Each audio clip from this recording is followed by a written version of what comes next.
And we're live. We have no show topic except quit your job and make bajillions. That's what the title is. Reseller happy hour. There's 4 of us. There might be some later on. Who knows? Yeah. So how was your week, guys? Which week? The weekend was great. This week sucks. But let's go Monday to Monday. We got to talk about Monday. Monday wasn't so good, but the previous week was pretty good. Could you just ask how was your week? How was your week? And today's Tuesday. How is your week going so far? Yes. Oh. 24 Well, if we forget about. Well, wait. There's only 22 people. Should we like wait a while before we actually begin, or? No, because those other people are going to join are going to miss all the fantastic show topics we talked about, and they're just going to have to deal with our usual dreck. I mean, come on. Oh, okay. I just wanted to make sure we're all on the same page here before we open up about ourselves. My gosh, the chat's already gone to total hell. We're 6 seconds in, and they're talking about it. Eric looks like the UPS guy. It's great. So just for the record, I just 1 minute ago got a notification that you were live. So if people aren't getting that notification, you've got something set wrong. I don't know what to tell you to fix, but. Yeah, I have no idea. Must be broad.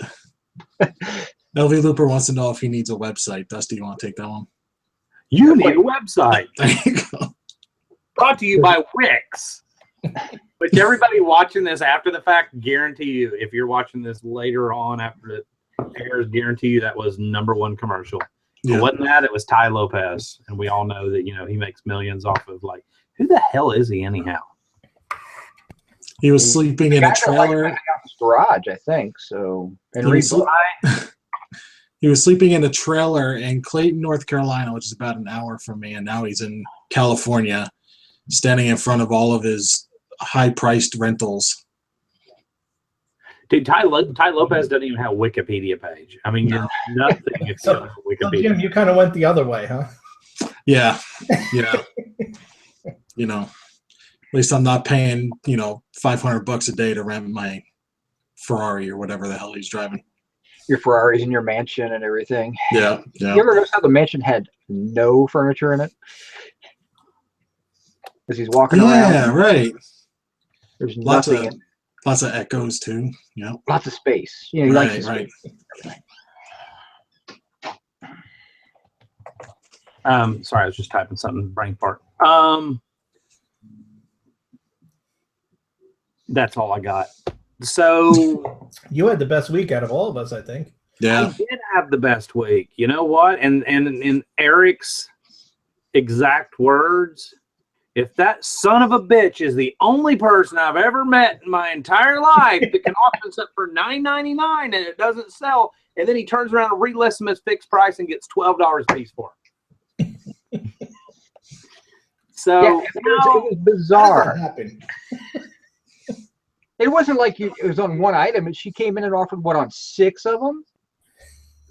So I ran 130 of these little geo coins, which if you do geocaching or you know what that is, if not, go Google it. It's CACHING though, not SH. It's basically hunting little prizes and things in the woods and crap like that with handheld GPS units or phones or whatever. And it's like a fun hobby, whatever. There's these little coins you can get and you hide them and you bury a box in the woods, or you hide it behind a statue in Central Park or whatever. And then people think it's really cool, and you can log these little coins in and you can see where they've been, and then you go put it somewhere else or whatever. I don't know. I bought 130 of them from an online auction, a local auction, for like $51, I think it was. And we started studying the listings, and it was really bizarre. I hate auctions, but in that category, 95% of the completed that actually sold were through auctions. So I'm like, you know what? I don't have any choice. And it was like a Thursday. Wednesday. 5 days. Wednesday. And so and they charge $1. eBay charges $1 to do 3-day auctions now. So I'm like, you know what? I'll do 5 days. They'll end on a Monday. I started listing like 2:30 in the afternoon. I'm not going to pay extra to schedule the listings. So it's literally like it took me 3.5 hours to list all these little coins one at a time, 130 of them. And it was, so they ended like pretty much a minute and a half apart. And it was amazing. Like one of them brought $73. A couple of them brought in the $20, $30 range. A lot of them brought in the $15 range. I started every single one of them, no reserve, free shipping, $9.99.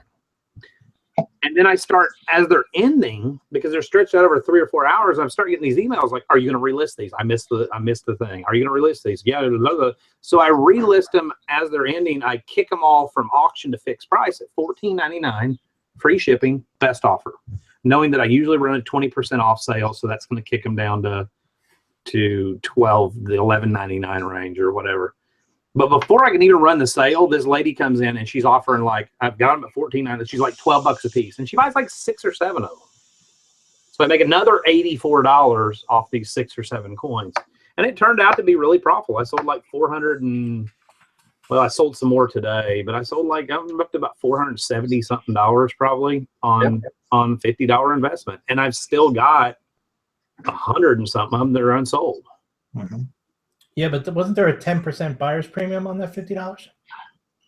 I think it was actually $45. It came to $51.75 if I remember correctly. Yeah, $45. And that was the auction buy that he put off picking up for what, 5 or 6 days. I'll get to them eventually. I need to go. All right, smart. $45 plus $6.75 buyer's premium, total of $51.75. So there you go.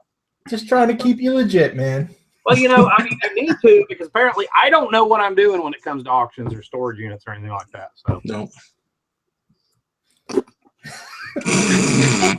I went there in the first 10 minutes. And I love how the three of us didn't come to your rescue or try to comfort you or anything. Like, Just like, hey, you probably don't know what the hell you're doing. I don't know. But I will say, if you do geocache, and I was reading the chat, and a couple people do me a favor, don't stick your geocache on the ledge of a bank building window. That happened once, and it's the only time I've done it, and I'm not doing it again because the police were there, and it was just not fun. After he dealt with the crisis team, the SWAT team, the fire department, and the psychologist, just don't do it.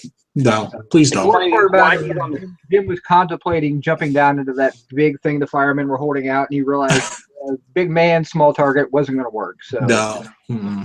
He climbed back off the ledge.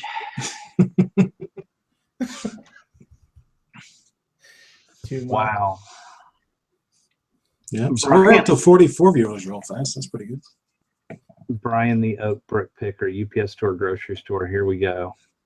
I don't talk about that much. You know what? But that's a part of who I am as far as a reseller. Some of my best business experience came out of those businesses. So, you know, a lot of my, like, why I do things the way I do end up wrapping around to having a father that was really brilliant and still is, when it comes to running a retail brick and mortar business. And I owe him a lot of who I am. So shut up, Brian. Well, it could be worse. I was watching a YouTube video earlier that Dusty had mentioned, and the gentleman was talking about opening up a eBay business and having a huge amount of employees and, you know, a monster amount of listings. And he doesn't even really understand eBay at this point, what it's going to take to get there. And I mean, at least he admits he doesn't know it. But I'm like, you don't plan your eBay business for, I'm going to be, you know, 20,000 listings and 10 employees, and you haven't even really started selling. You can't think like that. You can't sit there and go, I'm going to be a multi-billionaire, you know, mogul, when you haven't even really started and understand the business process. Mm-hmm. And what's worse is he doesn't even have a business mind, so he doesn't even understand the difference between an employee and a contractor. He doesn't understand the cost of starting a business. You must have watched deeper into that person's videos than I did, because I was like, what the, like, seriously, like, my goal is to have a gazillion listings on eBay by Christmas. And I'm like, no, your goal should be to sell a gazillion things, not to have a gazillion listings. Like, if your goal is to have as many active listings, something's seriously jacked up. That's like saying, I want to have the biggest store, the biggest, retail store in the world, packed floor to ceiling where nobody can even walk in it. Okay, that's not really a good business model with a brick and mortar. You'd want the stuff to be going out the door, Yeah, and it's, I mentioned, I commented and I said, you really, I was being very nice. I said, you need to think about your capitalization issue. First off is, how are you going to buy enough inventory to list 20,000 items and pay 5 employees and then have just startup expenses? I mean, you're probably talking 20 or 30 grand to do that. So, I think anybody that's going to have employees to begin with, and I'm not picking on like anybody in particular, but I think anybody that should have employees to begin with, that wants to have employees to begin, should have at least managed people at some point in time, know what goes into payroll, have maybe like, managed a freaking McDonald's or whatever. And I think it's going to come as a fishing and picking. I think it's going to come as a big surprise to people that have never managed people. Number one, make sure you've even managed people, that you're a good manager. I was watching Hotel Hell last night with Gordon Ramsay, kind of getting into this show. And this woman has this in West Virginia, this little iconic, been there since, I don't know, George Washington apparently slept there, this little like bed and breakfast type hotel. She's the worst people manager in the entire world. And I think it's admirable to have a great, like OG Picker said a minute ago, you should dream big, stuff like that. I think it's great to dream big, but make sure you got the skill set for it too. Yeah, and there's nothing wrong with sitting down and thinking about where you want your business to be in 5 years or 10 years. I mean, you should always have that type of plan. You should, really, in this type of business, you should have a 1 year, 5 year, 10-year plan. You can't have a 3-month plan, or I guess maybe a 9-month plan that entails a bigger business than most people do in 5 years. I mean, it's just not going to work. It's going to crash and burn. I mean, I kind of got the feeling that I was watching the Nasty Girl promo again about how she built her business and then crashed it so hard. I mean, it's just kind of weird. I mean, hey, good luck. I hope it works for you. I really do. But how did we go from everyone, what did you do this week, to this? This is where it always ends up. This is where it always ends up. We don't have a topic. We need a topic to stay on topic. And since we didn't have a topic, we got off topic. Because we got sucked into that rabbit hole this afternoon. but I tell you, I've been going through and douching my inventory the last 7 or 10 days or so. And I finally got around. Walked in the room. Yeah. I swear to God. and I got around to listing, and have been for the last, I don't know, 4 or 5 days. And I'm at 320 listings, which is the lowest I've been in about a year.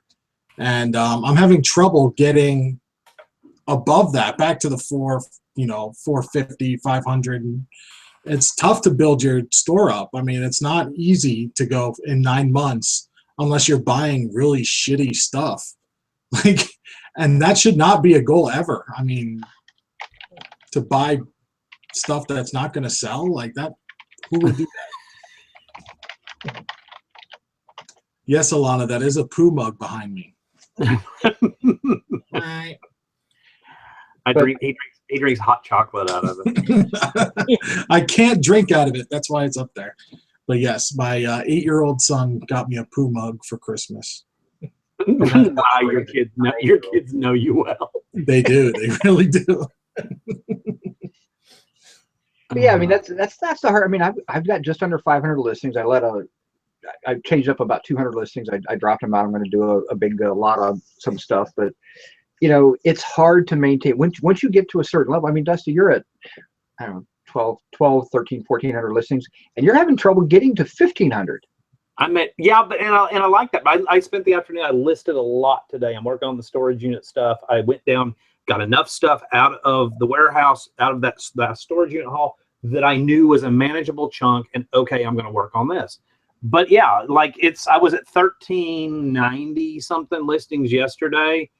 And of course, that was a lot because of those 130 Geo coins, and a lot of them sold. So that dropped my number back down, which is totally fine. And now I'm back down to, I've got some unsolds. Hold on. 1367 plus 19 unsold. That's 1386. even after listing all day today. And that's what I want to be. I want to list 25 items a day and wake up to 20 of them sold the next morning. But think about it. If you wanted to have, let's just say 10,000 listings is your goal. If you want to maintain that 10,000 listings right now, the way you work, and we all know how you work, you'd have to have 7 other people, 7 employees doing the exact same type of listing style that you have. Right. And are you going to find 7 people that can bust out 100 listings a day? I mean, no. And being able to list that many was something that took me 20 years of doing this to even get to that point. Yeah, so you're talking about, okay, I'm not going to have 7 people probably can't maintain a 1,500 or a 10,000 piece store. You're probably looking more like 15 or 20 people to keep that constant flow going between listing, photoing, editing, shipping, the whole 9 yards. I mean, I think you guys are overreading it. Maybe he just meant he had 10,000 items, like one item that had a quantity of 10,000. Oh, no, I think you live in Tennessee. I watched the whole video. You live in and again, I'm not lambasting the guy for having a dream. Believe me, I'm not. I mean, I said it's a goal, and it's certainly a goal to shoot for. But I think he's, as I said, and I commented on it, you're putting the cart before the horse. To have only been doing this for 6 months, though, and that's your aspiration by Christmas. I mean, that's pretty. And then you're going to go ahead and make YouTube videos about it and about how, and then like act like you. I mean, I'm not saying you can't know what you're doing in this business after 6 months. You know, some people are very quick learners, but that seems a little like maybe somebody has an ulterior motive kind of thing. I don't know. He was very honest about what he said. I don't know. I mean, he said that many times. I don't know. Good. I mean, that's cool. I mean, I said I liked that. That's why I comment. Usually, if somebody like that, I'm like, "Hey, you're talking out of your ass." But he at least was very honest and said, "I don't really know what I'm doing. I'm trying to work this thing out." So, if he's doing it more like a vlog, and he's actually going to sit there and just kind of show us his thing, and maybe he only gets 1,000 listings by Christmas. You know, that's not a fail. That could be a big win for him when he realizes that maybe I was a little ambitious and I could maybe do this after a couple of years. You never know. We have a good question in the audience. Which one? Dusty, do you miss me? Do you miss me? That's my wife who's out of town. Yes, of course I miss you. I took our son to dinner tonight. I'm like, I prepped him for it because, you know, he's going to be 16 this month. And so like at that age, I mean, literally this was like we started yesterday and he like got up this morning and did his laundry. And then like he's in the shower. I'm like, well, let's go early so we can kind of beat the rush at this restaurant we like to go to. And it's like 6:30, which is like not beating any kind of rush, but whatever.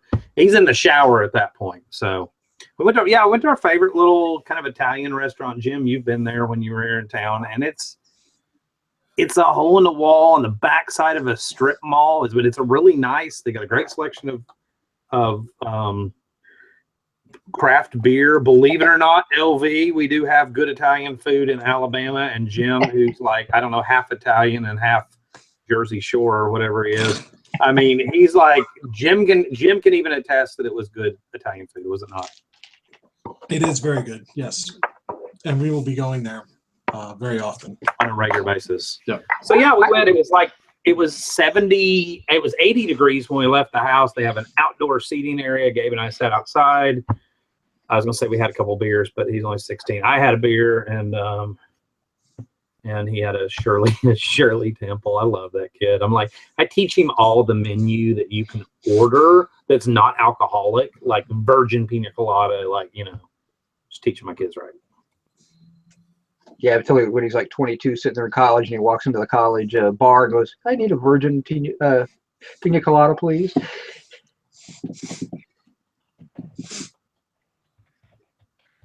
That wasn't very nice. It was. Dusty in the side chat. And I'd like to thank Pickin' Profits for leaving his one drive-by comment for the night. Thank you very much for tuning in, and fuck you. Go on. Ouch. I can't stand it when these guys come in, they drop their comment, and then leave. Sorry. It's kind of weird. It is. So anyhow, I had a peanut butter. I had a Terrapin peanut butter chocolate stout. I don't know if I forget what it was called tonight, but it was really good. I like the peanut butter stouts and everything. You know, Terrapin makes a decent beer. There was one they had called Hopsecutioner that I used to love. They're pretty much into IPAs and a lot of other weird kind of stuff. And it was fair. It was a little bit fake peanut buttery, but I think it's hard to brew with peanut butter because it's an oil. And it's definitely really hard to brew with oils. Anything that's oily, that's why you don't see a lot of coconut beers and stuff like that. Yeah. P.S. Andrew is still here. So he said, Andrew said, this is my favorite show because you call out all the frauds. We don't call anybody out. We just speak it like it is. You know, but the whole, and we're not going to go down this rabbit hole, but the whole dynamic of YouTube and reselling and stuff is definitely changing. And it scares me as somebody that's done YouTube for a long time, because I see so many new people flocking to that, and people are banking their, a lot of people out there are banking their last dollar on, can this keep the power on, and can this do stuff like that? And I think it's a little frightening. It would be frightening for me to say, hey, I'm going to base my whole business model to try to save our family or save our house or whatever on somebody that has like no proven track record. That'd be a little scary. Well, and I hate people that sit, I mean, my personal hate on YouTube videos is make 10K on eBay with $20 from your weigh and pay. I mean, those are the ones that just drive me absolutely insane, because this is not easy work. This is hard. What if Ty Lopez starts doing eBay videos? Ooh, I don't know. I might have to buy his course and figure out how to do eBay then.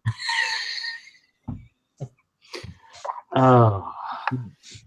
But I mean, that's the only thing I don't like. I mean, be honest. I said I give that one guy credit. He was very honest about, I don't really know what the hell I'm doing, but I'm going to try this. I'm going to try and figure. This is where I want to get to. Hey, great, you got a goal. But you got to really put, do it in the right order. If you don't, you're going to screw it all up. I'm trying to catch up with the comments. Yeah. Apparently, I'm making Barbara hungry. Dude, I had spicy crawfish penne pasta. And they called it like Alfredo something. It wasn't really even an Alfredo sauce because it was really like watered down Alfredo, but it was really good. Penne.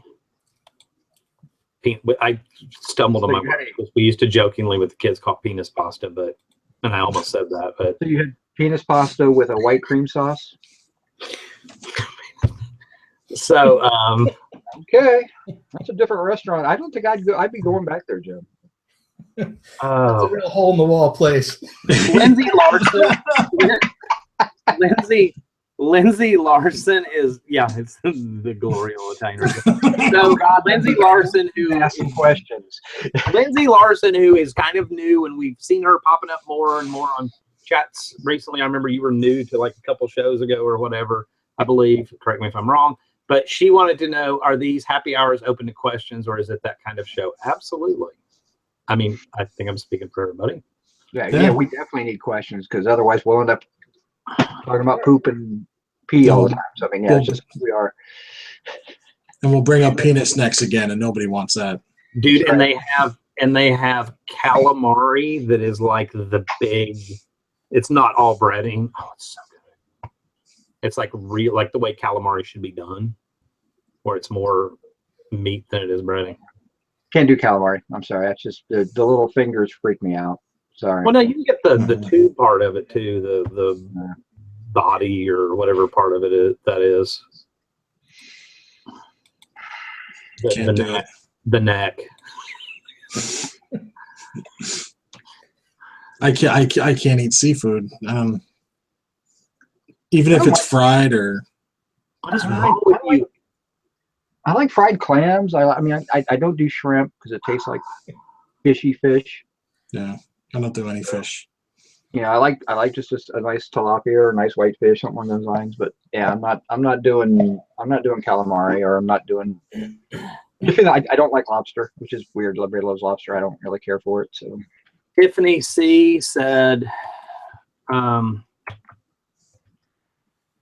paste quit working.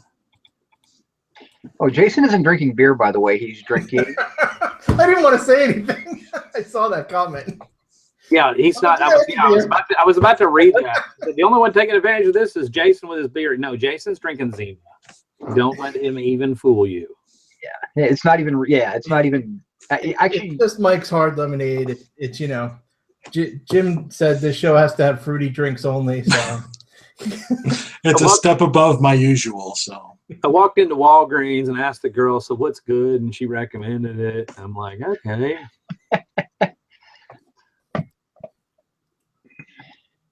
Oh. Lindsay's writing a book. Lindsay Larson said.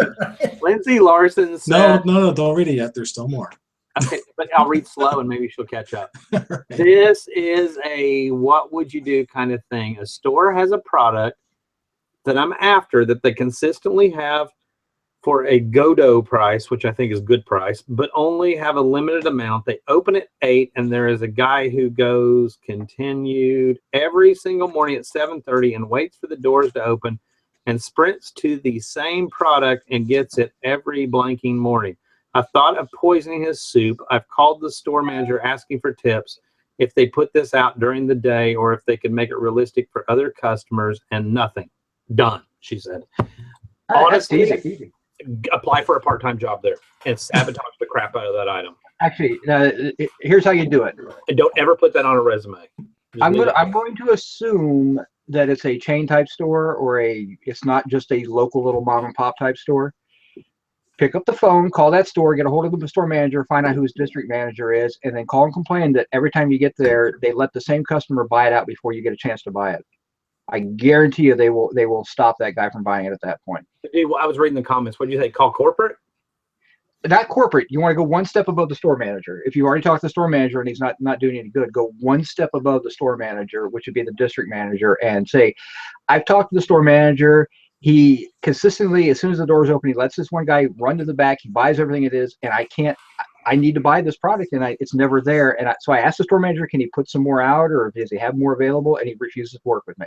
Option number two, follow the guy home after he does that. Figure out where he lives and put large objects behind his car at like 7:15 every morning where he can't get out of his driveway. Don't actually do that. Yeah. But I mean, that's what you got to figure out a way to get around something like that. Or, is this such a good item that you have to buy to sell? I mean, I don't know what it is, but. And if it's a Walmart store or something like that, a lot of the bigger, did y'all do that when you worked at Ollie's? But a lot of the bigger stores will actually have the name and number for the district. Or if you go up and talk and say, hey, listen, I just had a compliment I wanted to give, or, you don't have to give them a reason. Say, is there a way I can get in touch with the district? Yeah, and she says it's a single district or whatever's above the manager. If it's a single shop, then you have to get a hold of the owner, but that's probably not going to do you as much good as if it was a corporate shop. She said she'll put a free couch behind his car.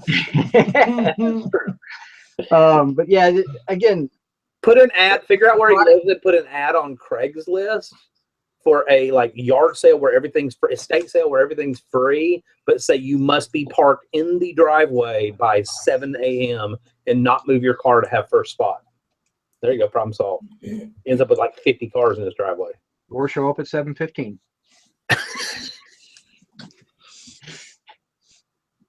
I mean, really, is it that good of a product, or should you just move on and find something else? I mean, I guess if it's a single shop, I mean, somebody is producing it. It's not produced at that shop, so figure out a different, call the company and say, where else can I buy your product in this area? That's right. The only thing that comes to mind with me is that they put out that everybody would I remember people used to do that with Hot Wheels treasure hunts or whatever. I don't know if that's even a thing anymore.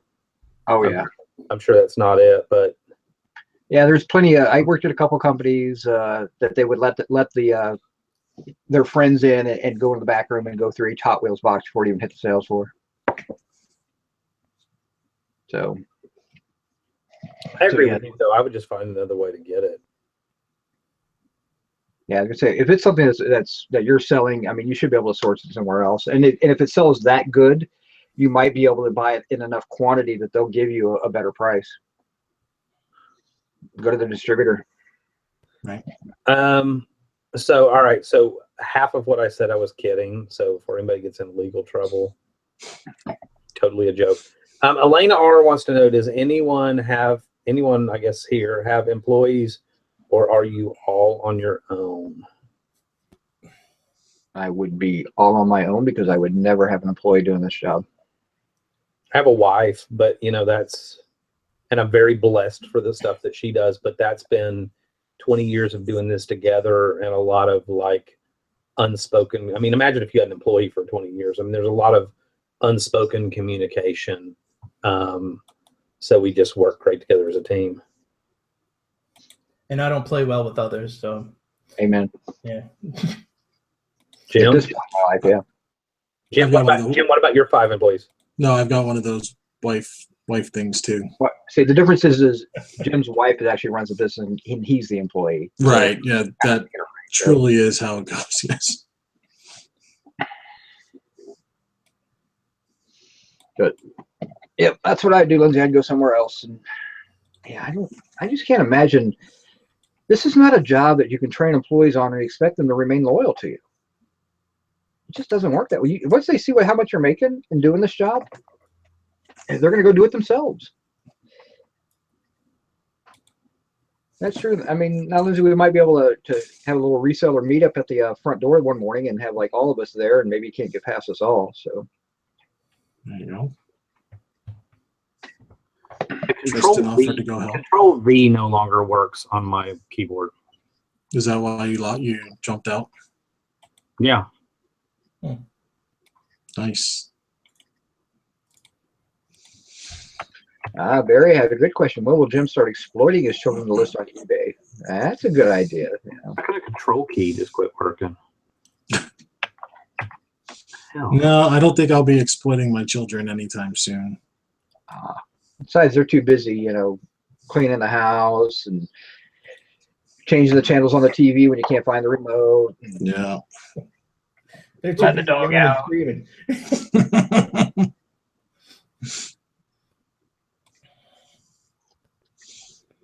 Is this a Starbucks mug? Why, yes, it is. I have like 6 of the exact same one. What do you He drink? wants to know if it's worth millions. So my favorite thing the other day is was that on a live show or was that in a private hangout? But Eric kept getting these lowball offers on this Coca-Cola tray. And he goes, screw it. And he goes, you know what? I'd rather throw it in the garbage. And it hit right behind him between that wooden cabinet and that wardrobe thing. And it's like, he's like this. He's like, damn it. It went out in the trash. That's what I felt to that guy. I don't know. I mean, when the guys offered me $2, I can't remember. It's like $2 plus free shipping. And I'm like, I'm sorry. Did you want me to just drive to your house and shove it up your ass? I really don't know. I mean, like I said, just pissed me off. And it was on sale for $9.99 as it was. So, I mean, it wasn't like it was a big deal or anything like that. So I just said, you know what? It's been listed for so long. I just don't feel like dealing with it anymore. What did he say? If you're not willing to take a best offer, why is it on best offer? Yeah. And that just set you off. See, I don't play well with others too often too. So That was funny though, because it totally went against everything we've ever said on any show that the 4 of us have done. I know.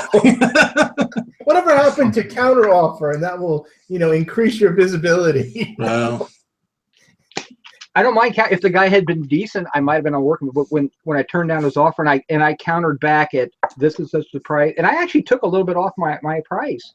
I said, that's the best I can do. And then the guy's like, well, what's the best you can do? Why have best offer on such a low dollar item? I'm like, dude, do you not understand shipping? Fuck you. Boom, in the trash. Chick Picker said, because I can't cut and paste things apparently anymore on the freaking anything. It's not working. Chick Picker, so I was going to put it in here for later, but I guess I'll just read it now. It says growth has to do with working smarter and not harder, to which Lelena R replied, Chick Picker, if you find a way to list 100 items in an hour, let me know, LOL. I can do 100 items. 100 items in an hour is not, and I know that sounds really crazy. It depends on what you're listing. Yeah. But, I mean, 60 items in an hour is with something that sells similar is actually not hard. unique items that maybe you have to clean. You have to look up your you know, competition to see what they sold for, and then click, you know, sell one like this, tweak your title a little bit. I think people make things too complicated. We were talking about that earlier today. Yeah, I mean, I can list 100 items in an hour if I'm listing basically the exact same thing, and I got to change the title, and everything else is going to stay the same. Like slides. Yeah, like if I listed 268 slides, and it took me about 2.5 hours to do it, and it was because I was the exact same price, the condition was the same. The only thing I had to do was type in a title, cut and paste that title into my description, and I was moved on to the next one. I was sitting there and hanging, I was just busting them out. Yeah. You know, it can be done, but like I said, it's a very specific item. You know, like those path coins that you were listing. It didn't take you that long. It took you 3.5 hours to list 140 of them, and that's because you were actually kind of trying to figure out, you know, what they were at the same time. Well, it's because, yeah, I was using pathtag.com, and I was having to put in like an 8-digit serial number into their website, so it popped up the tag number, because when you register them, they have like a 6-digit tag number then that's tied to that serial number that tells the 6-digit design number, so to speak, and then tells the actual title. And then I was just literally highlighting that. I mean, obviously my cut and paste is broken, so now I'm screwed. I'm going to be able to do like one item a day.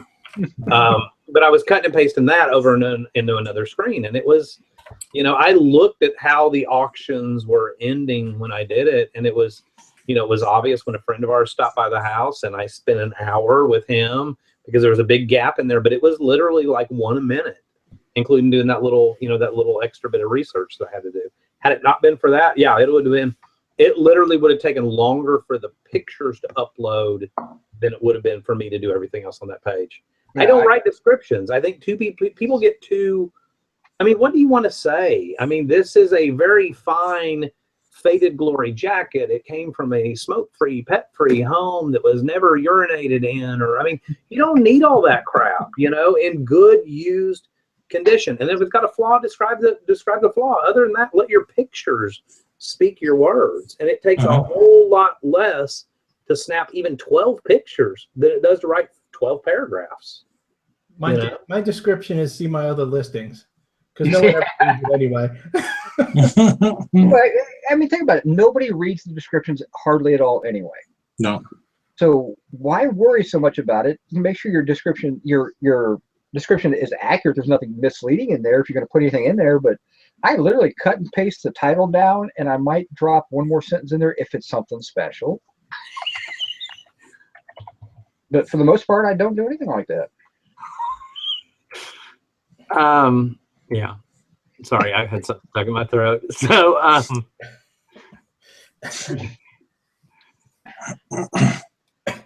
yeah.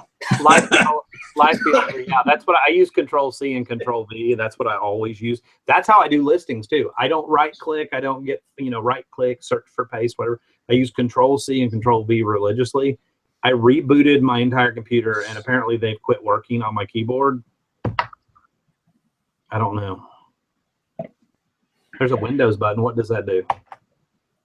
Opens up the window.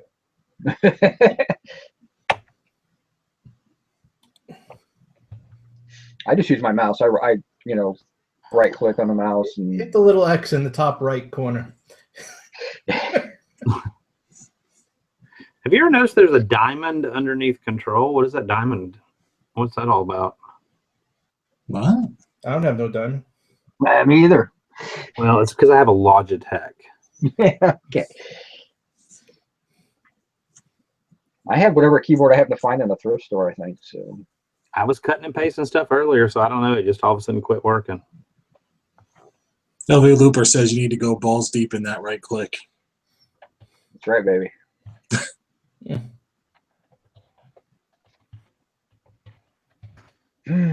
Googling control keys not working, Microsoft Community. Thank you. I hate listings where the terms and conditions drown out the description. Half the time I can't even find the description. That's my point exactly. Terms and conditions don't belong in your damn description. Oh my God, especially when they're a friggin' mile long. What was the, what was the comment? Slickflip says, I hate listing where the terms and conditions drown out the description. Half the time I can't even find the description. And that's the whole point. I mean, if you don't need all that, it's in your return policy. It's in your shipping. It's in all that crap. And if you use, and you know what, I will admit, this is one of the reasons I use free shipping.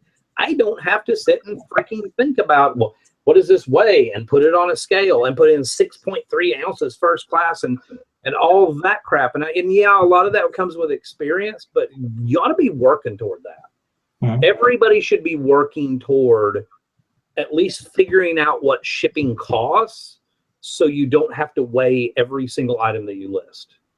You should have an idea when you pick something up, and it's I was trying to think what I was listing today. You know, it's a Weller soldering station. And you should know that weighs like 5 pounds. I'm actually going to guess, but I'm actually going to weigh it. Probably 4.5 pounds. You know, and you should get to a point where you know that weighs 4.5 pounds, and you know that if that goes to California, that's going to end up. All right, 3 pounds 14 ounces. But that's pretty close. I mean, you throw a box on top of that. But you know if that goes to California from Alabama, you know roughly what that's going to cost you. Or, hey, look, visualizing, hey, is that going to fit in a regional A? Yeah, it probably will. So I'm looking at a 2-poundish rate to California for regional A, because that's California and Washington are worst case for me. Blackberry Thistle Tea just said, I don't buy from people who list all their rules. And that's kind of, if you're going to list everything you won't do for somebody, they're probably not going to buy from you, because you've got... The best thing to know is never put a negative in there anywhere. Yeah, don't put the ideas in somebody's head. It comes from a smoke-free, pet-free home. Right. Damn it, there's pet hair. There was a pet hair on here. Even though it may have fallen off of me, I'm going to return it now. I mean, you have pet hairs? So, no, but, I mean, if somebody's that legalistic in their description, if you look like that guy, if me as a buyer, if I look at your listing, like whoever it was that said it a minute ago, you know, if you're that legalistic in your listings, as a buyer, I'm not going to buy from you, because you are going to be the seller that if you misdescribe it in any way, if I just decide I don't like it, if whatever, you're going to make me jump through hoops and have to call eBay. I can guarantee it, just to be able to return the item. Yep. And I don't want to buy from people like that. Yeah. And I think that there's a lot of other buyers out there that are like that. Hey, this guy is a straight shooter, straight to the point. You know, he doesn't fill it with a lot of fluff. Like Slick, Slick, I forgot your last name. Slick Flip. Slick Flip, last name Flip. You know, like Slick Flip said, I do this and this and this. Mine is super simple. I copy the title, I bring it down here. I actually have a template that says item title. So I insert template. I replace that item title with my actual title that I had above, and it's in 18-point font. It's already bolded. It's already underlined. And then I have 3 templates: good use condition, new in package as shown. And if it's not in a package, I'll just take those words out. And then one that says good use working condition. And then it gives my blurb about free shipping. It says international shipping is available through global shipping program. That's it. I use a template, and I literally, I would say on 9 out of 10 listings, I don't even type anything. And if I get really lucky and I've done a sell one like this from somebody's listing that was really good, I won't even have to write a title. Yeah, I mean, most of the time, your title is tweaked to your item, but I'm going to steal somebody else's title. I'm not going to do so. Why do all the work when it's mostly been done for you? Mm-hmm. Very rarely do you come across that item that nobody knows what the hell it is. I mean, I seem to find quite a few of them, but if you're buying, you know, basic stuff that sells every day, you're going to find someone sold it once before, and why not take their listing, because you know it was a sold listing. It's something enticed them to come to that item, so why not? I would love, I think a lot of this could be solved if I would love to be a fly on the wall. I mean, if somebody wants to volunteer for that, you know, I don't know, use a screencast-o-matic or something and create a private video and throw it on a YouTube channel sometime or something like that, and just say, you know, here's how I list, and do a screen share of doing it. I don't understand why people are like, I only got 4 listings done today. Right. Even when I was new, I mean, we started out with car parts, dude. I picked up really quickly. You find your way around the keyboard. You find your way around shortcuts and things that you do things the same or list similar items in a row. You have to change only a certain amount of things. You know, yeah, you do gain speed with time. But at the same time, you know, just don't make it complicated. Even when we started doing car stereos in 99 or 2000 on eBay, there really wasn't a whole lot I needed to say that I couldn't cut and paste. It didn't say in good used working condition, pulled from a vehicle that was wrecked in the front end, because that was the easiest thing to say with car stereos. You didn't want to say a salvage vehicle, because then you'd get into questions of like, was this in a flood? Well, of course I'm not going to sell a freaking radio that was in a flood. But you'd say, you know, it was involved in a front end collision, worked great, because we get stuff from junkyards. And you would list the model number, and that was it. And, you know, works great. I think the best was like back in the day when they put like a WAV file in the description. And it would take a while to load, and then all of a sudden, if you had like your volume up, you'd like all of a sudden it would like hit, and you'd be like, ah. Or you're like totally busted because you're like shopping at work. Well, with the new update, I mean, all that stuff's going away. I mean, they are streamlining listing there. I mean, the Optiva is not going to work anymore. Hell, Turbo Lister is not even going to work anymore, because I mean, I think they realized that nobody uses Turbo Lister hardly anymore. Right. And I was a Turbo Lister. I used Turbo Lister for years, and it took me forever to get listings done, because there you had to go in and select the category, and you got to search for the right category, and it was just such a pain in the ass. Turbo, Eric. I know it was turbo, but the only turbo listing it was the fact that you could load up like 30 or 40 at a time. I mean, that was the only cool thing about it. But now you got the draft program that works. I mean, was that the software by Blackthorn? Turbo Lister was eBay software. I don't know who made it. There was one by Blackthorn around the same time that they used to do. Yeah, so you got what Optivas out there? They're going to be screwed. What's the other one people use? Leapfrog? No, not Leapfrog. The Inkfrog. Inkfrog. And I think people use that because that's something that people use with employees, because that way they can control what other employees can work on something, and then they can verify it before it gets listed. But oh right, Andel used to do that. Do you remember that company? I think it was called Andel or something like that. I don't remember. You used to have all your employees could be able to be like logged into it at once or something. It was very like business oriented. Apparently, you're now speaking more than you've ever spoken before, Jason. Who said that? That's what a Mike's Hard Limited does to him. I thought he was a mute. Oh, it was Blackthorn. eBay bought it. Yeah. Thanks, Jack. Alana said mobile users don't want to read through a bunch of crap in a listing. Just want it short and sweet. And that's where everything's going now. It's going to mobile, so you have to kind of list with that in mind. You can't have the pretty fall backgrounds, and all the other crap that a lot of sellers are still doing. The bright neon signs, the flashing neon. Oh, geez, they were terrible. It'd be like green, red, You'd green, be like red. Just short of like an epileptic seizure while you're. I must buy this, otherwise I will seize. Yeah, silly stuff.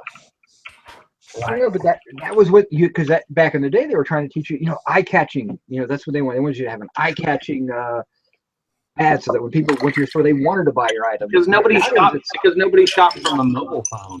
But do y'all remember? Do y'all remember? And this is where people go like, "I can't believe this guy is scamming," whatever, and you'd give a refund and tell him not to return it. Do y'all remember? I think it was Square Trade. There was a company that somehow had an in with eBay, and you could pay $20 and you could get a feedback removed. And I'd probably have to Google. I think it was part of, I don't know, Square Deal or Square. I think it was part of Square Trade back in the day. But the way that I view it now, like people go, "I can't believe you give a refund," and blah blah blah. You know what? I used to gladly pay $20 back in the day to get a feedback removed. Why not just make a happy customer? And if it costs you $5, $6, $10, whatever it costs, that's kind of like buying a feedback in a way, you know. LV Looper wants to know who we like in the Masters this weekend. Masters of the Universe? I like He-Man personally. Yeah. I'm more of a She-Ra. Mm. Wait, was that Skeletor's girlfriend? No. Which No. one's Skeletor's girlfriend? Barry Ward said it was Square Trade Mediation. I thought it was, Yeah. and Square Trade went on to be something else. But I mean, I had a friend, he was bigger in car parts than I was, and he would spend money right and left, and he maintained 100%, you know, feedback rate. And he's like, it's worth it, you know, because back then feedback was a huge deal. Now it's not really as much of a big deal because eBay's so strict on their sellers that, I mean, if you get down to like an 89%, you're probably not going to be on eBay much longer anyhow. That's funny. I mean, I don't know. There's things you sell because you make a little bit of money on them, but you're going to build your feedback up with them. There's decisions you make that are based on it's not worth me relisting or reselling something, and I'm just going to go ahead and refund it. And if they leave me, feedback, great. If they don't, that's fine. Also, I mean, but I think at the same time, you have to look at things from a business standpoint, and that's really hard for a lot of people to get into this, especially if you don't have prior business knowledge or business experience. And I always use that experience. So here you go. Here's your grocery store example, but I won't say grocery store. But like a normal business. I mean, like you work for Ollie's, and you know what? You can't catch every shoplifter. You have a certain amount of that written in. And the way I tend to look at things, it's like the storage unit that I bought. You know what? There's going to be some stuff in there that's going to arrive damaged or get run over by the UPS truck or whatever's going to happen, or it's going to get there. It's not going to work. And I just refund it because in the overall picture of everything I bought, I'm going to make a lot of money, or apparently not, but I'm going to make a lot of money, but that's twice.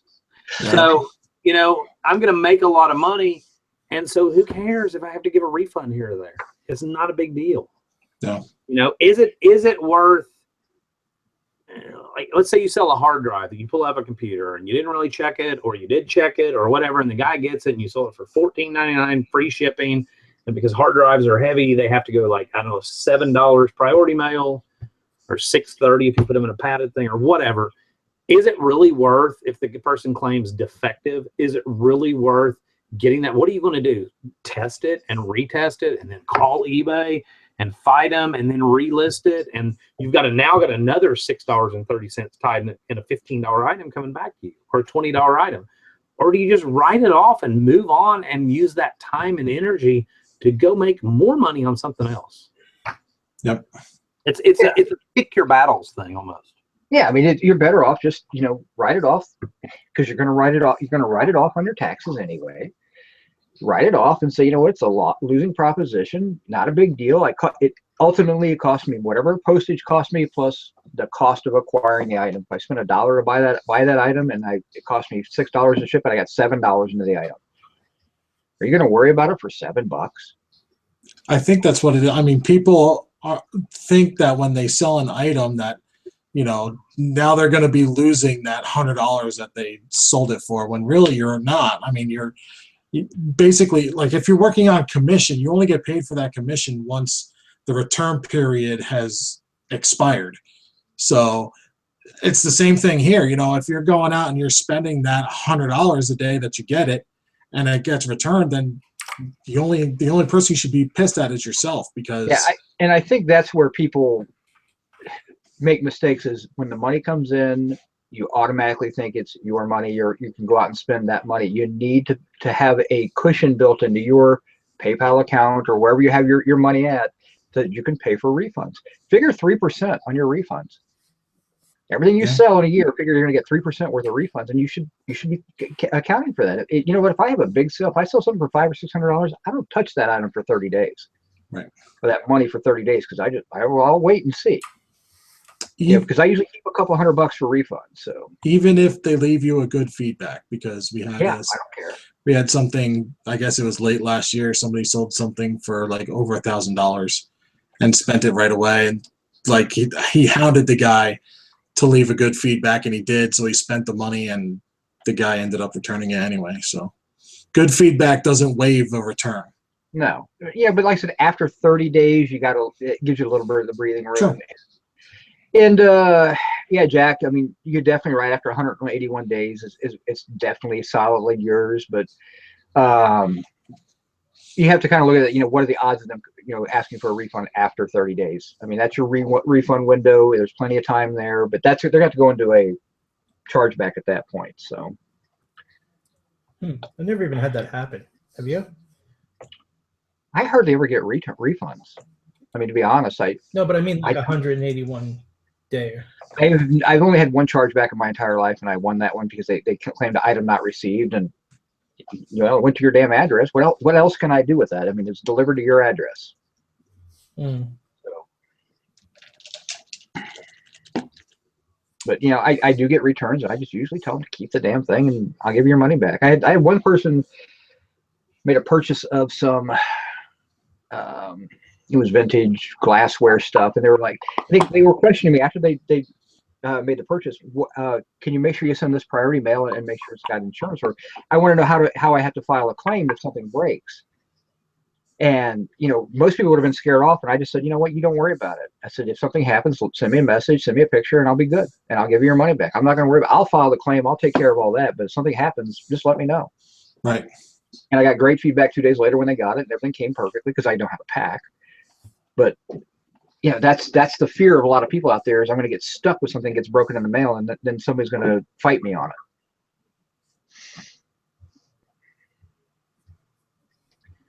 It's not worth the fight. No, especially if it's an item, say, under $50. Yeah. Don't even bother. Well, think about it. How many times do you send something out first class without insurance that's $50 or $60? Oh, I self-insure almost everything. Yeah. Up until you do it up to a couple $100. I mean, I think usually by 300. Yeah, I mean, I take the whatever. If it's going to be $100 or so, then I'm probably going to be sending something like that priority mail anyway. But yeah, most of the time I don't get it. I don't buy extra insurance on my first class stuff. Think about all the money you're saving. Say, several hundred packages a year that if you added insurance on every single one, it'd be a very large number versus the amount of your returns. Oh my God. I mean, and should we explain what you mean when you say self-insure? Self-insured? Yeah, go ahead and explain that. Well, self-insured just means that you're not buying insurance. You're covering the item if it breaks or is lost in transit. It's just coming out of your pocket. Yep. I mean, that's basically what it is if something happens, you're on the hook for it. And I think now I will say that if something is, 15 ounces, and it says 67. I mean, I had an example of that this morning. Somebody bought a couple different coins, whatever, and it was about $75. And I'm sitting there looking at it, and it's going to be, $4, let's say, or I can bump them up and I can stick them in a flat rate envelope for like $5.70. To me, that's worth it to go ahead and spend the extra $1.70 to kick them to priority to get that extra insurance. Maybe it just depends. It depends on the item. It depends on. I'll glance. I don't study it, but I'll glance at like how many feedback they have.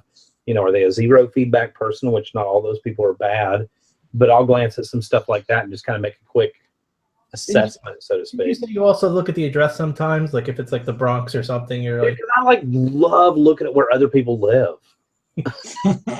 Oh yeah, and I have the worst luck with the Bronx, and so you know what? Yeah, if it says Bronx, I'm gonna highlight, and when my highlight and cut and paste works, but I'm gonna highlight it and right click and put search Google and have it pull up Street View, and I'm like, oh, that's cool, and then I totally fall down a rabbit hole of like. I say Dusty doesn't rabbit hole with Facebook. YouTube, it's Google stalking its customers. It's looking down like, oh, what a nice brownstone they live in. Like, wow, look at the cars out front of that. That's really cool, It's kind of humorous. And yes, we need to make sure that Jason is well lubricated before every show. I'm out. Yep. I'm out. You're out. You're out? Yep. What? Damn. Oh, you're rebooting your computer? Yeah, I'm just, I've used cut and paste for everything. And it's going to sit here and bother the crap out of me. But now I cleaned my cache and cleaned my browser and ran my C cleaner and all that before the show because it tends to make my webcam run a little better. And for some reason, like somewhere along in there,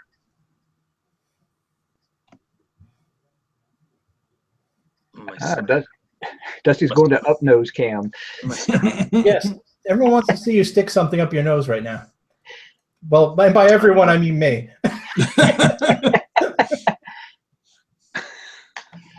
All I have is a chopstick. Sorry, Jason. That'll do. No, you can hurt yourself. God. You sound like Yeah, you're you could, experienced in sticking chopsticks up your nose. You could trip and fall and hit your face on the desk and drive the chopstick up in your butt. Yeah, that's going to happen. Jack Smack said just as long as he doesn't go to penis neck cam. You can take that chopstick balls deep, man. You never know. It's bad enough occasionally we get the tights cam.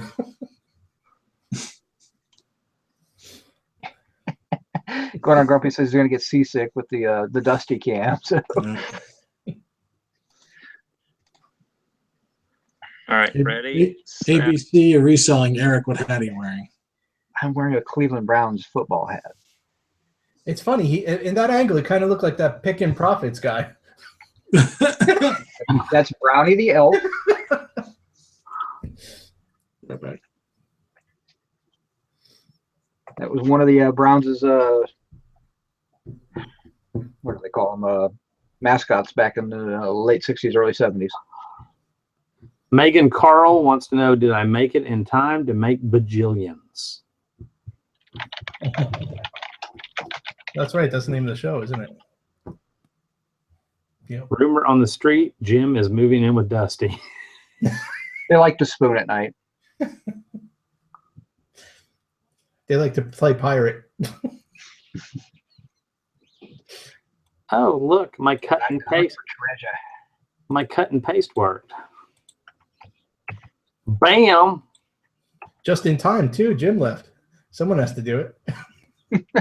All right. So if you have a question, please put it in the side chat and either type question in all caps or put lots of question marks or do something to get the attention of 4 very thick-headed people that don't notice a whole lot of what's going on around them. So today is Tuesday. All right, so here's a good subject while we're waiting on some questions to roll in. Today is Tuesday. Like I said, I did have a really good day yesterday because partially of about $400 worth of those coins. And we actually did $715 yesterday, which is a freaking awesome day. That's the second highest day in the last 31 days. On Monday, March the 6th, we did $996.90. But our sales have been, but it's a lot of freaking hard work too. So, all right. So today I'm listing like something, it's like an air tool. And I'm listing an air tool. And then all of a sudden, and I was in a hangout with Jason at the time. I don't know where everybody else was, but I'm like, wait a minute, $1.10. It's charging me $1.10. Like there shouldn't be anything. And it's for extra pictures. And in business and industrial, you get 12 pictures for free. I wasn't picture pack. It wasn't anything. I looked over the page. I went up and down the listing page. I'm like, no, something's jacked up here. So some of you know we recently upgraded as in about a month ago, to an anchor store a little less than a month ago. And so I wanted to try out, which I've only called one other time. And I thought, you know what, I'm going to try out this special number we get or whatever, which I don't actually have a special number. Well, I do now. So I just went through the normal help on eBay. And I said, you know what, I want to see if I get outsourced to some other, India that can't really understand what I'm saying. And there's a communication issue. And I get like the whitest Midwestern chick you ever met in your entire life. She was amazing. She understood exactly what I was saying. You can tell just with any kind of customer service when they first start speaking, in about the first 30 seconds, you can tell whether or not they're comfortable. They've been doing this for a long time. And so I just asked her after she's like, okay, let's go ahead and verify your address, verify blah, blah, blah, all this kind of stuff. And I said, okay. And she goes, so what's going on today? I said, well, first of all, let me ask you a question. are you Anchor Store support? Because we just upgraded, and do I automatically get, because I wondered how this worked. Do I automatically, when I call, she goes, yes. If you call that number and put in that 6-digit code from your account that's actually an Anchor Store, she goes, you will be directed directly to the and what they call it is merchant support. I wrote all this down. Merchant support is the name of that department. She said there's a couple hundred people in there. She said, but you have pretty good odds of getting the same rep, if you call in a ton, I guess, or whatever. But I said, let me ask you, so is that the way I need to reach it? She goes, no, let me give you our direct number.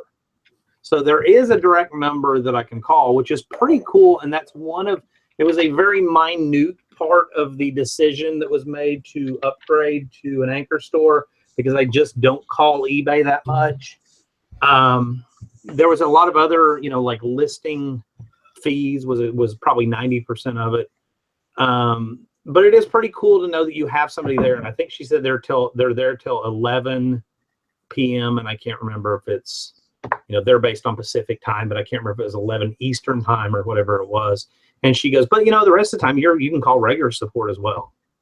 So that was pretty cool to know that. And she solved my problem. She goes, okay, so the listing's doing what? And I said, hold on, let me save it as a draft. Can you go into my drafts? And she said, yeah, absolutely. I said, let me save it as a draft. You go in on your end of the draft. I said, can I go into the draft at the same time? She said, yeah, that won't mess anything up. And she goes, wow, I see what's happening. Let me get somebody, get him over here. Can I put you on hold? It was probably one of the most amazing experiences that I've had with eBay support, as far as somebody understanding my problem and there not being a communication issue. And that was huge, And then, of course, I asked her a gazillion other questions. While I had her on the phone, I asked her, and this relates to everybody with the new spring update, certain store levels, I think it's all store levels, with the new eBay spring update, get credits for promoted listings. And I asked her, I said, is there a coupon code? I'm not seeing a coupon code. She goes, no, it gets applied automatically. She goes, let me double check. She goes, because that's kind of new to us too. She goes, I want to double check because I don't want to tell you wrong. And I just kept asking her other little questions. I said, I'm sorry to ask me questions, but the Anchor Store thing's new. And she goes, that's what we're here for. She goes, eBay recognizes that you take this seriously enough to spend the extra money per month, and you're that big of a seller that we're not that big, but that you're that level of a seller. And she goes, you can take all the time you want. She said, I got all the time in the world. And that was one of the first time in years of calling eBay that I didn't feel rushed, and that somebody understood and wanted to answer whatever I had to throw at them. And Jason, you heard, I put it on speakerphone. We were in a hangout together. I mean, you heard it. Was it not a little bit different experience than what you've heard in the past? Definitely. Yeah. They were, she was a lot more like, do anything for you at any time, kind of. It really was. You saying you weren't talking to Peggy? You could have said anything and she would have, you could have probably sat there and talked about your daily life troubles, and she probably would have sat there. I said, and I joke around with customer service reps because I think you get further. And I'm like, listen, you're going to think I'm crazy because you're probably not going to see this on your end. I said, my wife's been telling me for 20 years I'm crazy. She's like, well, you don't want me to tell you that you're crazy? I mean, she starts joking back, and that's when you have a good department and a good rep. And we get all done at the phone call, and she goes, well, guess what? The good news is you're not crazy. I said, can I tell my wife that? And she's like, absolutely. Tell her eBay said that, And it's just stuff like that made it a totally different experience from calling out. And I hate to say that, but calling outsourced to another country that's reading from a script and has so little training that, one of my biggest pet peeves, if I call you as customer service and I ask you a question, don't repeat it back to me and go, just to understand that I'm, understanding you correctly, and then repeat the damn question back to me. Mm-hmm. Because to me, and Jim, you've worked in customer service and stuff before. To me, I think that's probably a time killer while they're thinking, or they're looking it up on their script. Yeah, that's a searching for. It's a common technique. Like, so when I interviewed people, it was if someone repeated the question to me, they were buying time to figure out the answer. To think for the answer, exactly. Yeah, they're clicking through their knowledge base program to pull up the correct answer to read. So that's what it is.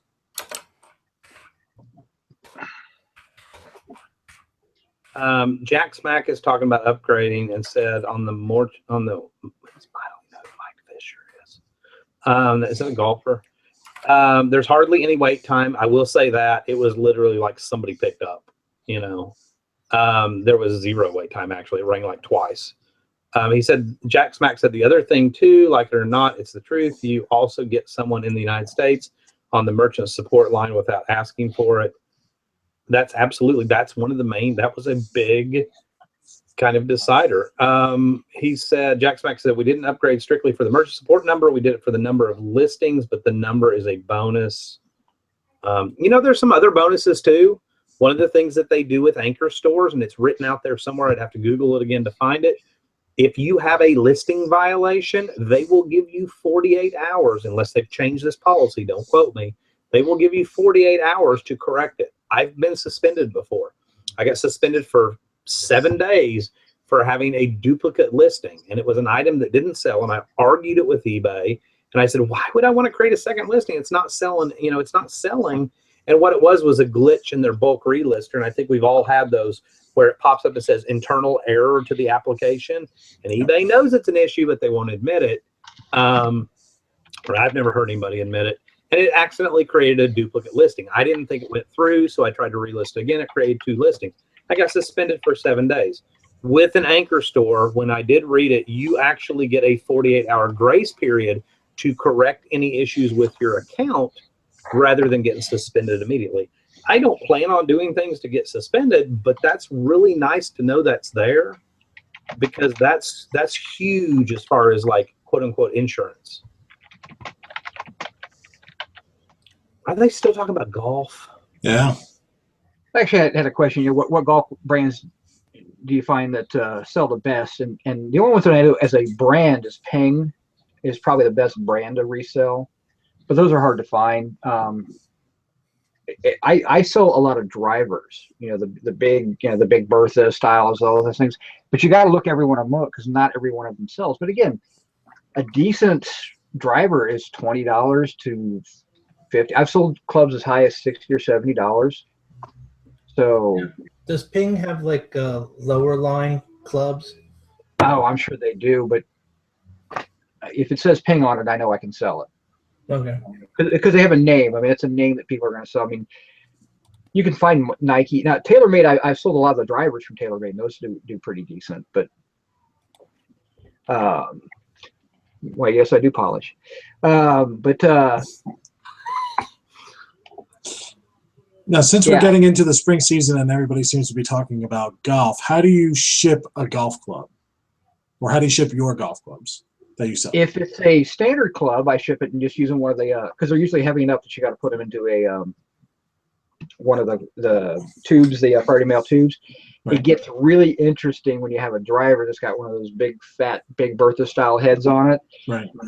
That doesn't fit in one of those tubes. So you either have to have a box that that's going to go into, or you got to get creative and make a box for that. And I have done some crazy, stupid things with making boxes for those. And I was literally taking a shoebox and putting it at the end of a tube and taping it all together, so it's like this tube and then this big box on the end that sticks out as well, just to protect the head of the club. So just you have to wrap it and put a label on it. Yeah, I mean, someone is spending 70 or 80, $100. I think I sold a driver for 130 once.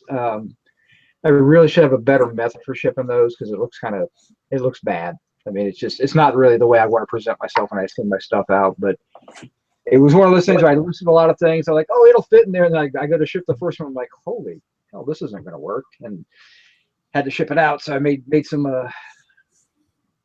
changes on it. But now, I mean, I don't list a lot of them, because there is a lot of them out there. But wooden golf clubs, wood shafts are always good. What I've typically found works best with golf clubs, I'll telescope like 5 or 6 priority mail padded flat rate envelopes together and then tape a paperback book to the outside and send it media mail. That's the best. Oh, yeah, that always works. Tristan said she's leaving if we continue to talk about it. Don't leave. One time I bought a large lot from a guy that was actually making golf clubs, and it was all this like specialized equipment. I made a lot of money on that stuff. Yeah. It's pretty good. Yeah, I mean, it's the same as like I do baseball bats. I love selling baseball bats because you can pick them up cheap, and if they're a decent brand, you're looking at 25 to again over $100 for some of the brands, and they're an easy, quick ship. You drop them into one of the tubes, and you're good to go. But just make sure that you have actually inspected the club, because a lot of those carbon fiber ones get dings, and idiots get out there and start hitting rocks with them, and they destroy the club. And if you're not careful, you're going to send that out to somebody, you're going to eat a return on it or a throwaway on it. So Eric's always putting from the rough. that's right.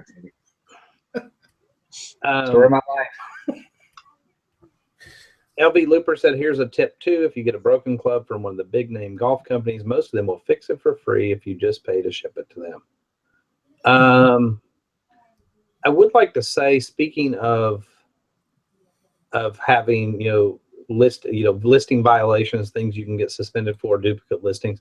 There is a really good website out there. As a matter of fact, I just ran my own name through it, and it caught one that was some of those geo coins where I forgot that I had two that were exactly the same, and I should have put like a stock number or something on the end to differentiate.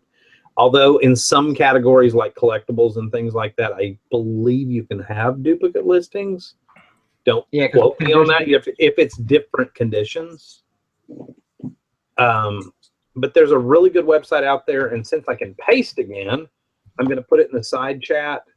But for those watching after the fact, if you just go to Google and you put in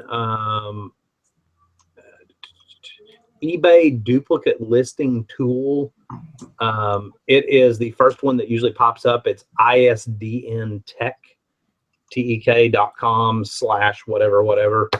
You just have to Google it, because I'm not reading like front slash, backslash, hashtag, all that crap. But it's a pretty good thing. It's free. It's totally free. You can run your own name through it. What I typically do is my buddies that I'm close to, like these guys, I'll run their names through while I'm in there as well. Because things happen. Things glitch. The bulk relisting tool has been really glitchy for me lately, and acted like it didn't relist things, and then it did, and it didn't. And it's not that people, I don't think that any of us, at least on this panel, do it on purpose.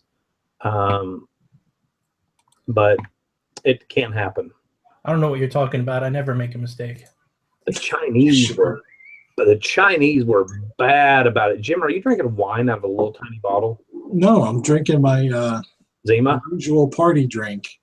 Dude, you've been drinking those for 3 months. Do you have your kids go, Dad, we're hungry, and you're like, go get them out of the pantry because the refrigerator's full of Zima. This is how, and be like, what is you having an underage party here this week? No, this is how little I drank. I bought a 6-pack of this shit like 3 months ago. Wow. And I'm still on the same 6, so I don't drink. So over here asked if there's any Veros on golf clubs. Not that I know of. I've never had. I mean, I'm not selling anything new. Sometimes I can sell anything I want to use. So you know what? As much as they're cracking down, and I got seriously, Jim, no. As much as sorry, brain fart. As much as they're cracking down on Vero, I mean, you can't use the word Velcro, whatever. I got an invite the other day. I don't know. I guess everybody probably got it, but I got an invite from eBay to attend their webinar on brand spamming. I forget exactly what they called it. I have to go into my messages here. So apparently I think people are going to crack down on that more and more and more. There are a lot of, and LB Looper, I was going to say LB Looper can confirm it. And then I looked over and saw it. LB Looper said golf clubs are knocked off to a huge degree, though. That's why I don't touch golf clubs. There are probably, it's like Coach purses and Louis Vuittons and things that people find in thrift stores and stuff like that. Unless you know what you're doing, I'm not trying to scare anybody away from those items, but I'm just not going to touch golf clubs. I wouldn't know a fake ping from a real ping. And to me, it's not worth it. Sorry, I hate to be that guy, but it was called the eBay brand name misuse webinar. I must have missed my invite for that one. It's brought to you by GoToWebinar, and I can sign up for it for April 20th at 10 a.m. MDT. Is that Mountain Time? I probably do. Just be careful. You know, when in doubt, is it worth making $1 over and risking your account? I guess that's kind of where I kind of stand on things. You have to have some knowledge of what you're selling. Oh, Lindsay Larson. All right, here you go, Eric, or whoever wants to start on this one. Lindsay Larson has a question, and I think she asked about this on the last show too. She's asked about like the last 3 shows, and we keep ignoring her. That's what. Because there's so much to it. Can we do a recap of what we found when we kind of did informal studies and nerdy hangouts, and there was on one of the happy hour shows on the other channel and all that? Can we do a recap of our Cassini findings off the top of our head? We can do a recap. It's one of those things where you have to kind of trust us that we did find this stuff. No. I'm not going to come on a show and lie. I mean, no, but I mean, because you can go back to the show, and I think actually it is bookmarks and tells which one it is. But it's basically we just did a test, and we were literally, there was 4 of us in a hangout, and we were bouncing around, looking at everybody's items, and we would change one little thing, and then see what it did to the listing, where it showed up in search engines. And what we found was that free shipping gives you a bump. A watcher gives you a little tiny bump. A best offer gives you a very significant bump. Newly listed and going, gone give you bumps. And so all of those things, if you try to incorporate all 5 of those items, those. So what were the tactics, 5 again? Free listing, watchers, free best shipping. offer, Free shipping. free shipping. I'm sorry, free shipping, watchers, best offers, going, gone, and newly listed. And top rated seller and top rated plus. Yeah. Or top rated plus actually gets a bump above top rated seller. Yeah. So you got 6 items. So if you could be a top rated seller, if you get off of good till canceled and list every 10 days I would say as the maximum 7 to 10 days, you're gonna reset your items 3 times a month. You're gonna burn up more listings doing it, so you have to account for that. Free shipping. Best offers you can't control, but what you can control is your pricing of your item and the fact that you offer best offer. And then watchers, again, something that you can't control. Too many watchers is not necessarily a good thing, but if you have a decent amount of watchers, it does give you a little bit of a bump. That's probably the one that doesn't really make that much of a difference. Right. Which one? The watchers? The watcher. You know, we did, and it only moved it 1 or 2 spots up, but like best offer jumped it in half. But at the same time, you don't want to get too many watchers. There's some Facebook groups out there that are like, exchange watch for watch, and they'll watch each other's items. That can be detrimental. It's a fine. It's a science that really only eBay knows the true algorithm. But there's a science in there in having I cannot totally drawn a freaking blank. But you don't want people to watch your item and then it not to sell, because at some point Cassini's going to go, well, that's part of that item, but something's wrong with it and it's not relevant. Yeah, that's part of that metrics where they talk about, where's it at? It's on your system. The performance area to see your traffic. It's part of your traffic. If you get too many, you get listing impressions, click-through rate, listing page views, and sales conversion rate. If you've got a lot of listing impressions and nobody clicks on your item, or then you get a lot of page views, if you get all those things there, but nobody's buying your stuff, it actually will depress you. It's going to say you're not really relevant. It's going to throw into that keyword spamming. We think you're just getting people to come here because nobody's buying your crap. So you got to be careful with that. Like I said, that's the one that probably has the least amount of impact on your thing. But I tell you, having best offer and getting offers and free shipping were probably the 2 biggest jumpers. And then the going on and the newly listed were huge because it's direct impacts. And basically what we did, I'll give a shout out to Struggleville because I know you're out there stalking and listening. There's a guy who has a channel called The Struggleville, and if you go check his channel out, he also has a website. I believe it's the Struggleville. I think it's just struggleville.net. .net. I don't know. Go to Google and put in Struggleville, and it'll take you to it. He's got a tool on there that shows you put in search terms, like you put in Omega's pocket knife, and it's going to tell you where it's basically, and then it's going to tell you how many items are listed. Then you can put in, if I remember correctly, you can put in your item number and it'll tell you, okay, out of the 650 of these, there's not that many, but 650 that are out there, you're ranked number 250 in best match. Then, and here's what we did behind the scenes. We started playing with stuff. Okay, and we took a dummy listing to start with. Let's add free shipping to that. We were charging with shipping, and boom, you saw a bump. Okay, and then Eric would let's say Eric did the listing. He'd go, okay, you guys go put a watch on it. You go put it on your watch list a couple minutes apart. Boom, you see another bump. Then we'd go back to that same listing a couple days later after it was no longer as relevant with Cassini because the listing was 3 days old, and all of a sudden we'd see it fall. But then if it was a 7-day or a 5-day listing, once it started getting toward where it was going on, we'd see it without changing anything else. We'd see it automatically start rising up again. So Struggleville created a tool that makes it really easy, because the only other way to do it is to search the term you're looking for and then literally count down the page, the listings, sorted by best match to see where it goes. And he basically created a tool where you can tell numerically at a glance where you rank on the thing. And we played around with it a lot of hours. And, that's going to sound like people, oh, what a waste of time. Well, you know what? It's working. Eric, you went to 30-day or good till cancel listings. Entire business model around, and I doubled my monthly sales in less than a month. So and I haven't, and it hasn't stopped for me. I mean, I went from, and let me be clear, I have an alternate source of income as well. So I don't have to have an eBay income to survive. I need to be able to buy stuff I do, but to survive, I don't need an eBay income. I was selling $1,500 profit, or actually $1,500 in sales every month. And I was very happy with that number because it allowed me to do what I wanted to do. By just making this change, I have consistently sold over $3,000. And I haven't really, my stuff is so varied. I can't say I'm not selling the same things, but it's not like I'm selling crazy wild stuff. My average ticket did not change. I went from like $25 to $26, but the amount of sales, I tripled my sales. I knew Struggleville was out there. He just posted, keep going. I will splice this video and put it as a promo on my website. All right, so I knew you were eavesdropping.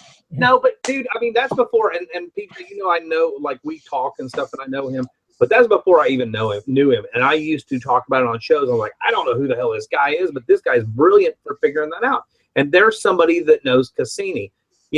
Mike Fisher asked, isn't this overthinking things? It may be all the hours that we put into it, but once you figure it out and figure out what makes it tick, it's really easy. Keep your top rated plus status. Use free shipping once you get comfortable with doing free shipping and learn shipping prices and incorporate it into your price. It doesn't hurt anything to do free shipping if you understand, what your costs are going to be. Now, if you're new, you could probably lose your ass. But, incorporating that kind of stuff, doing a 7-day listing, whatever. So, Mike Fisher, my answer to you would be, you're on a website, and Mike Fisher said, I prefer to, let me scroll back up. He said, I prefer to just list and ship. But yeah, wouldn't you have, that's great. But I would rather list 500 items a day, or 500 items a day, 500 items a week, and have 500 items a week to ship, versus people that list 500 items a week and have 100 items to ship. You've got to have an advantage. We did it because we were curious ourselves, and it turned out to be a profitable thing for me. And then the other thing is you don't have to do it now. We already told you. Now you can go back and look at the video where we really got in depth with it, and that's fine. But, and again, don't do anything that you're not comfortable with, but it does work. So I think, we spent some, I guess, maybe unnecessary hours by some people's viewpoints, but you know what? My sales have increased. Eric said he saw his sales increased. I think, Jim and Jason, I can't speak for them, but I know that they've definitely, have gained stuff by doing different models that we found that actually worked. And I mean, ultimately, you're on a website that has a lot of competitors, unless you are just, I don't know, selling really unique, rare items. But I think the majority of the people watching this are selling items that are fairly common. So if you're stuck with, it's kind of like anything else. If you have a brick and mortar business and you're one of, I don't know, 6 sub shops on Main Street in your town, are you going to figure out an edge to be the sub shop that sells more sandwiches on your street? Yeah, absolutely you are.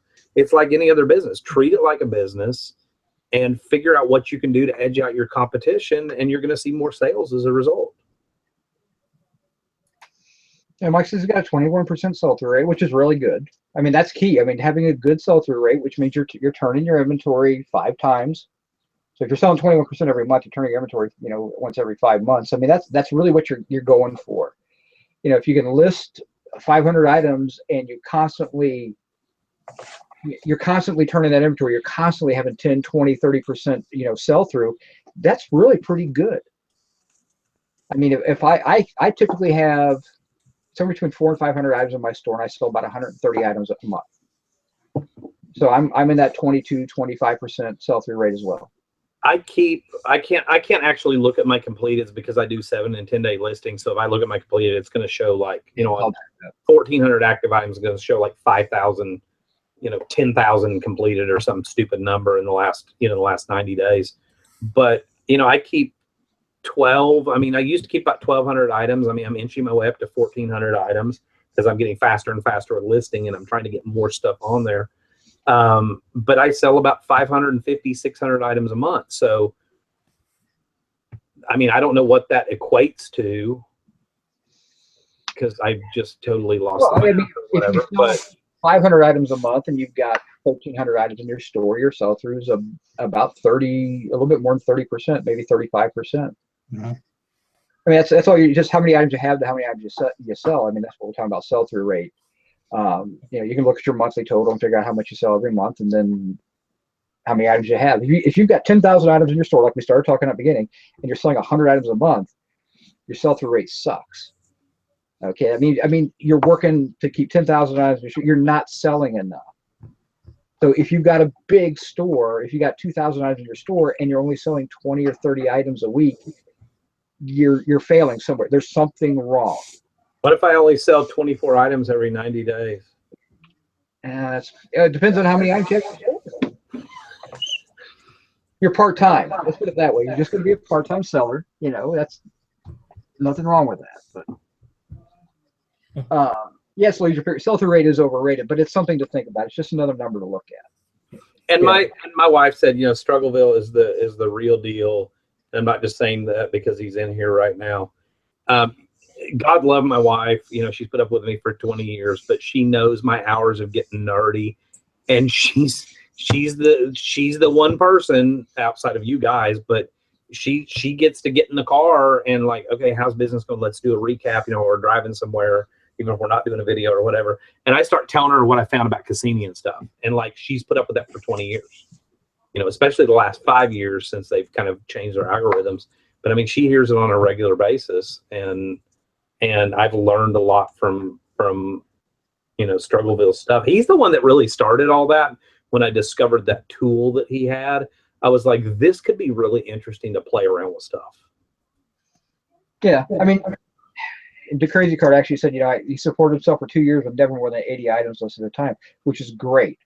That means you had a high demand item and you were one of the few people selling it. So, I mean, that's really the goal. That's what you should be striving for. It's Kmart, Sears Kmart is failing everywhere. And every Kmart store you walk into, if you get a chance, peek in their back room, and it is absolutely packed with merchandise. They've got trailer loads of merchandise in their parking lot. It's because they bought to get a better price, but they're not selling it fast enough, so it's just slowly drowning them. And lean and mean is the way you want to go. And then eventually it goes to Ollie's, right? Yeah, hopefully. I'm sure we bought up a few. Actually, they do big liquidation sales, so they get a company like Gordon Brothers comes in and liquidates them for them. Lindsay Larson wants to know if anybody pays attention to their sales conversion and click-through rate. I really don't. Eric every once in a while will go, hey, click on, do a screen share and click on it. And I'm like, yeah, I really don't pay a whole lot of attention to it like I probably should. That's another metric that's interesting. It's interesting. I don't think it's quite there yet. And a lot of that is because it's hard to compare because there's very few things that I sell is apples to anything else. Somebody else is selling. So I mean, if I get click-throughs on something, and maybe because someone's like, "Oh, that's a cool item, I want to go look at." I'm selling antique fish head mounts. How many people are also selling them? But enough people may be clicking on it and go, "What the hell?" And they click on it, but they're never intention of buying it. So that can really depress my rates. One thing that I'm playing around with recently, and I can't remember like where I heard it or where it came up, is making your titles too wordy. That your click-through rate is based somewhat upon. I think Eric, I sent you the article or whatever. I don't even remember where it was from. Family titles, basically. That you could say Omega pocket knife, vintage Omega pocket knife / pen knife / camping, hunting, fishing knife. Let's say, for example. But what's going to happen is if somebody searches camping knife, hunting knife, fishing knife, which this is not, that's actually going to have you show up in the results, which is not going to count as a click. It's going to count as a, what do they call it? An impression. It's going to count as an impression because your item showed up in somebody's search results, whether or not they actually clicked on it. But that's going to hurt you by having too many words in there because you're going to show up in too many searches that aren't actually relevant to your item. So you don't have to fill up all whatever it is, 120 characters. 120? Is that? No, that's Twitter. Sorry. I think it's 80. Yeah, and you don't have to use sensationalistic text or. I don't like putting in retail prices. Like retail's $79.99 just because I'm selling it, new and for $25. Like I don't put that in my title either. Somebody said the look with the whatever they are, ampersands. How about free Stuff shipping? like that. You put that in the title? I don't put free shipping in my title. I put EUC for excellent use, and I put steampunk in all my titles. Nice. Just kidding.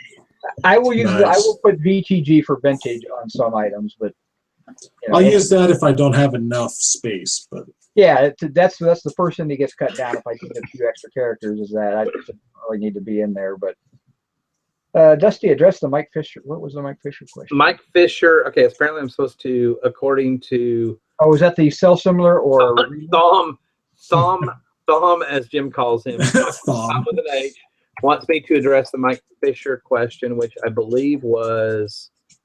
Why do a large majority? Was it the question about? The one bedroom. All right. Why Mike Fisher asked, why do a large majority of the young guys doing eBay selling guru channels all seem to be living in one-bedroom apartments with nothing on the walls? I will say this, and I'm not bashing people that are young or live in one-bedroom apartments, because God knows I lived in, actually my first apartment by myself was a 2-bedroom. But I think we've all been there, we've all done that, whatever.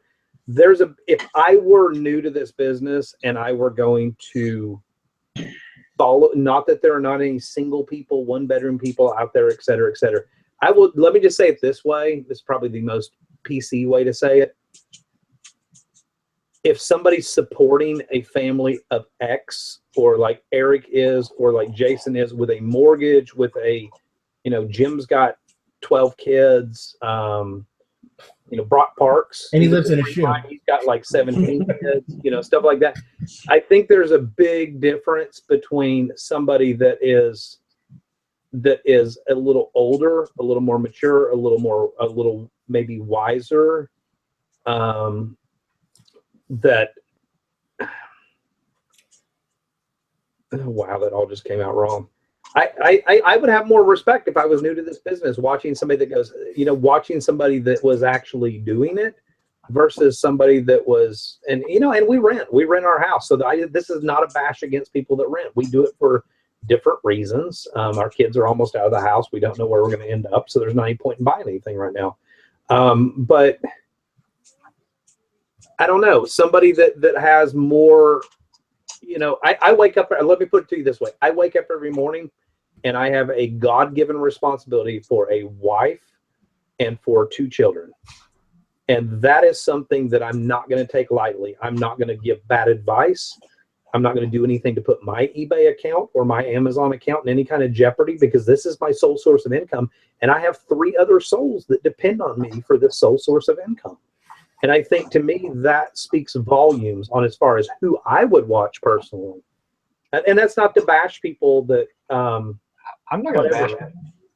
But I personally think that the reason they do that is because there's 2 reasons. First off, there are a lot of them are involved in Amazon, and so you don't really see inventory in their house. And the second thing is they have all their money tied up in Amazon inventory and they really have no money to spend. That's my personal thought on it. Either too busy buying and shipping to Amazon and not thinking about how the bills are getting paid.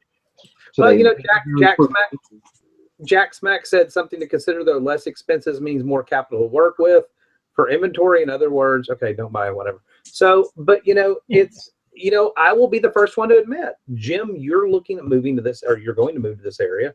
And our cost of living is extremely cheap. That's one of the reasons I don't buy right now. Our house rents for about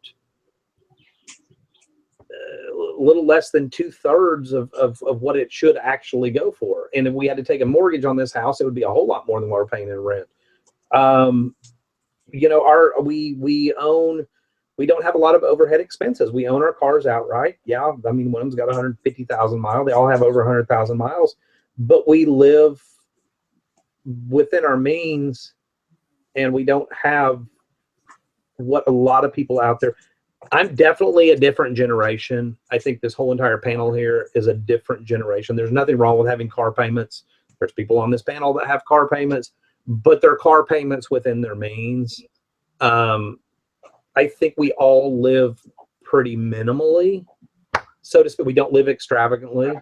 And I think there's something to be said for that. If I was going to watch a channel, with a reseller, I wouldn't want to see somebody that was really making it work and not struggling to make it work.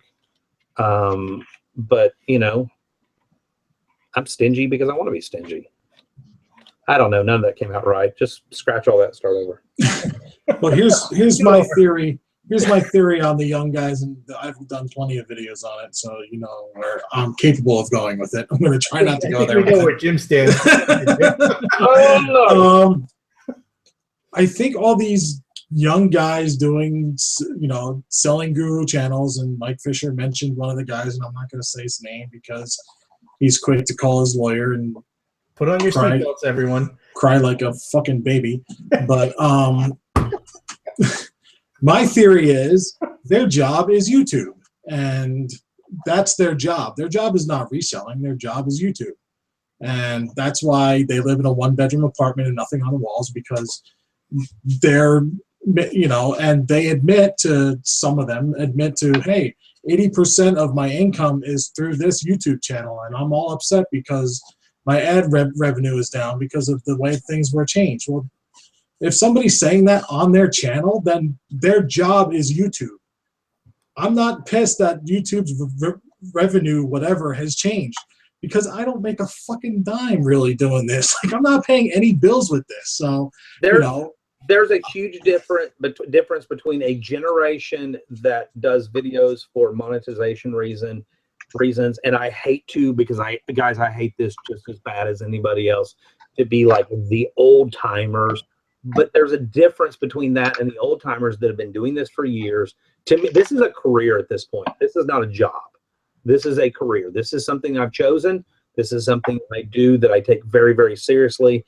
And I think that with the younger generation, especially that grew up with smartphones, I mean, I hate to say the kids, but that's a lot of what's happening on YouTube in the reselling community right now. With a lot of the kids, it's just a quick way to, and nothing wrong with making some money off doing YouTube, but I think it's overshadowed with, I want to be the next PewDiePie or whatever the hell his name was, or, well, I guess not him because apparently he's a racist, but I don't know what all that was all about. But, I want to be the next, I'm going to get rich doing that, versus there's not as much as the teaching. I mean, I've done videos for a little over 2 years, Tristan and I have.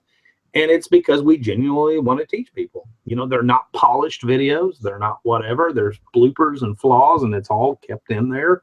And Jim, you're the same way on your videos, but it's just because of a genuine, wanting to do that. It's not for a money reason. Yeah, but no one ever says, I want to be the next Jim Bennett. No. I said that. I'm going to get my Zima out of the fridge now. All right, let's. I don't know all the checks I've gotten from YouTube. I could not pay a thing because I don't get any money at all, so I really don't care. Right. I do this because it's fun and it's interesting, and I get to talk to different people. And sure, it's a certain enjoyment factor. Yeah, that's what I get out of it. Same. Yeah, do we need to cover that question because that's been asked about 4 times and we kind of skipped over it and I didn't mean to. As McJunkin asked it, Yeah, I do. and Relist or sell similar? Angela, my life wanted to know relist or sell similar. I relist. I have a lot of items that are quantity items, and if you sell similar on a quantity item and you're not paying attention, you'll relist, you'll sell similar, and it'll go back to the original quantity, and it will jack you up. Screw you up, and you won't know it for 6 months until you sell the last one and go look on the shelf, and there isn't a last one. Yeah, and now you're sitting there thinking, okay, how am I going to get myself out of this? Because that is one of the major defects that you can get on eBay is being out of stock on a product. So you got to figure out a way to kiss some customer ass, or you got to take the defect. That's simple. So that's why I use Relist, and I haven't seen any difference. I tried sell similar for a couple of months, and that's why I know how bad you can get jacked up. Wait, so if you put sell similar, it's going to give a quantity of 1 instead of, say, the original quantity of 4? No, if I had 10 and I sold 6, so I should have 4. If I hit relist, it'll say it'll relist it with a quantity of 4. If I hit sell similar, it'll go back to the original 10 quantity. Oh shit! Yeah, that's not good. Yeah. and I've heard that this theory goes around a lot about re-indexing, and it doesn't give you a new number. It does give you a new number, whatever. I'm gonna tell you right now, every time I relist, it gives me a brand new item number. I mean, so I don't know if that's a dead Struggleville. Where are you at? You're the nerd on all that kind of stuff. But I think that hypothesis is kind of have come and gone, that really means jack crap. So why not just go ahead and do relist and make sure your quantities stay correct? Because I do have a lot of quantity items as well. Yeah, and I think for me, the most important thing is when I do a relist, it shows up as a new listing. So I get the new listing bump. That's all I care about. And anybody that watched your item, had it on their watch list, will get a notification that item has been relisted. Yeah. And so those 2 things right there are enough to give me the bump. Are you about to use the mailbox as an ashtray? Oh, yeah. No, somebody asked me what it is. It's a mailbox bank. That's all it is. It's a U.S. mail bank. It's actually got it's got the person's name on it. I haven't taken that off. So, but You get that from a postal carrier? no, most postal carriers are pretty decent, but some of them are real assholes. But no, I got this at an auction, and it was in a box. It was actually in a box lot that I bought, and I was buying it because I was buying a flip clock that turned out to not work. I already broke it, and so I just kind of went with this. But that's what it is. Jack, we're gonna read some comments real quick. Jack Smack said we only use relist. It's easy and there's no reason to fix what isn't broken. Let's see, Mahoney. Why are we talking about the dog? Tiffany C said I accidentally posted the same item twice and only had 1. I ran to Walmart to buy a new one. Thank God it was on clearance. I still made money. The Struggleville said I relist. Any bump sell similar may give would be minimal. Jack Smack said yes, but you get the same movement in Cassini from relist because you get the new listing in green, which is what you said a minute ago, on a relist as well. Okay, here's a great example. Here's a perfect example. Slick Flip said, I had a buyer this weekend who missed an item. I did sell similar and he couldn't find it. If you have watchers, they'll be able to find your item by going back through the old link. And it will show that on the old link. It will show the item, the seller has relisted this item. There are just so many positives to doing relist. There's really not a reason not to do it. I have yet to hear somebody go, and I mean, and if you're somebody out there that does it and it works great, then please call me out on it and send me a link to your storefront. But I have yet to hear anybody that goes, I do sell similar and my sales are through the roof, you know? Yeah. So is there any positive for sell similar? I can't think of anything. I mean, it used to be the whole, your item doesn't get re-indexed and whatever. I mean, you get a new item number and it shows as a new listing. So that to me right there, when you do really, it tells me that it's getting re-indexed in some sense. You know, it's getting Cassini's liking it and it's bumping it again. Yes, I am smoking a smoking a cigar in my little room, and I really don't care. And his dog lives in that mailbox. Yeah. Oh, I have clothing, but all my clothing is sealed in totes, so I don't worry about the clothing. And it's a cigar; it's not the same thing as a cigarette. So. But you know what? I hang out with you pretty much all day, every day, and I can say that I've seen you like you maybe smoke 2 cigars a week. If you if that. I don't smoke very often, so. But slushies only while drinking or after sex. I'm down to like a pack and a half a day. So. He's more of a slushy addict.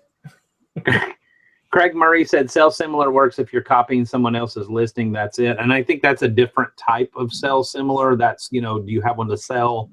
I can't remember exactly what it says. Sell one like this. Right. Yeah. That's how most of us do our listings. Sell one like this. Why, like I said, why do all the work when someone's already done it for you? It says have one to sell right underneath the pictures. Have one to sell. Sell now. That's how I do 99. Actually, probably not more than 90. Everything I've listed in the last month, I've done through. I haven't created a listing from scratch in months. It's all been through some. And even if it's not the exact one, I know that they're sold for really good money. So I'm going to do sell now. I'm going to look at their category. Hey, they put it in a category that apparently worked on a very similar item, and then I'll tweak the title a little bit or whatever.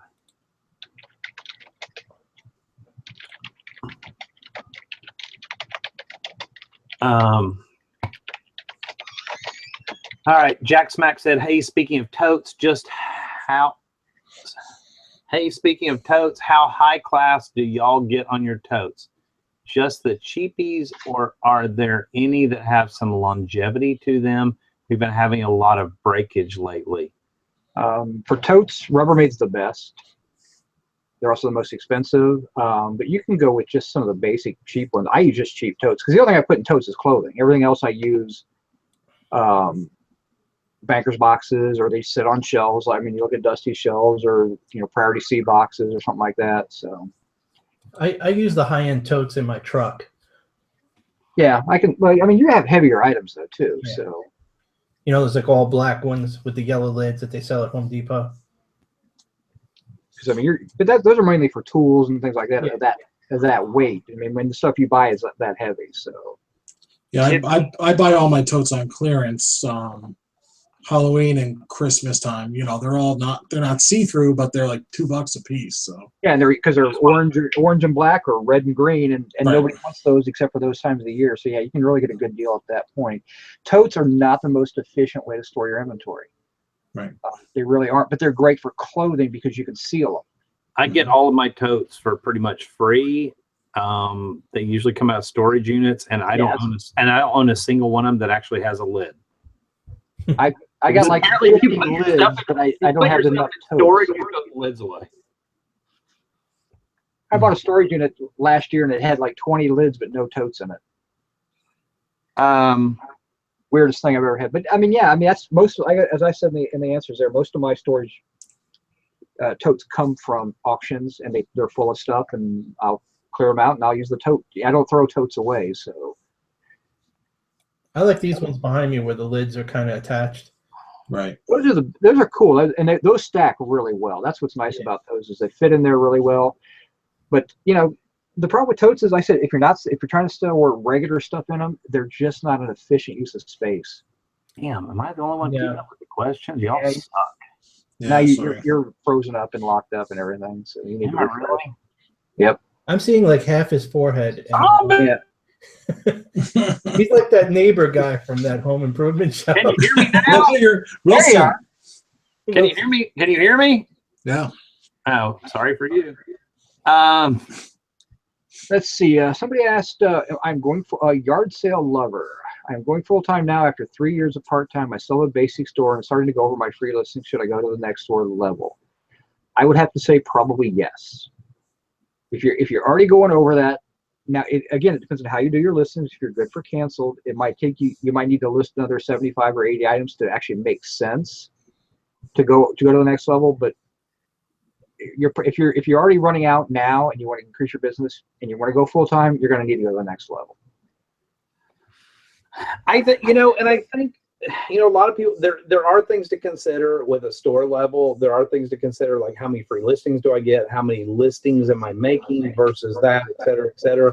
But one thing that's never really mentioned, a store subscription fee is 100% write-offable. Mm-hmm. And I think that there's a point you grow in your business where you are going to need write-offs. And why are we, is that me echoing? Yeah, it's you. When I sit back in my chair, apparently it's my giant forehead. Yeah. But you know, there are things to consider like that as well. You're going to get to a point in your business where you grow and you need write-offs, you know, and that was a consideration for us with spending $300 a month with an anchor store. $3,600 a month is a great write-off. That offsets a decent amount of sales. I mean, it's about 2 or 3% of our sales, but it's still a decent amount. You know, so there's other things to consider like that as well. I truly do believe you get a bump from each store level a little bit more. And everybody I've talked to at eBay that I kind of grill, like that lady today, you know, kind of behind the scenes, you know, I kind of ask a few little questions here and there, and they'll kind of, yeah, well, you know, I mean, they're never really going to say, but they're going to be like, you're on the right track. You know, you're definitely, and you get a feel for that. So I think there's a bump with each different level.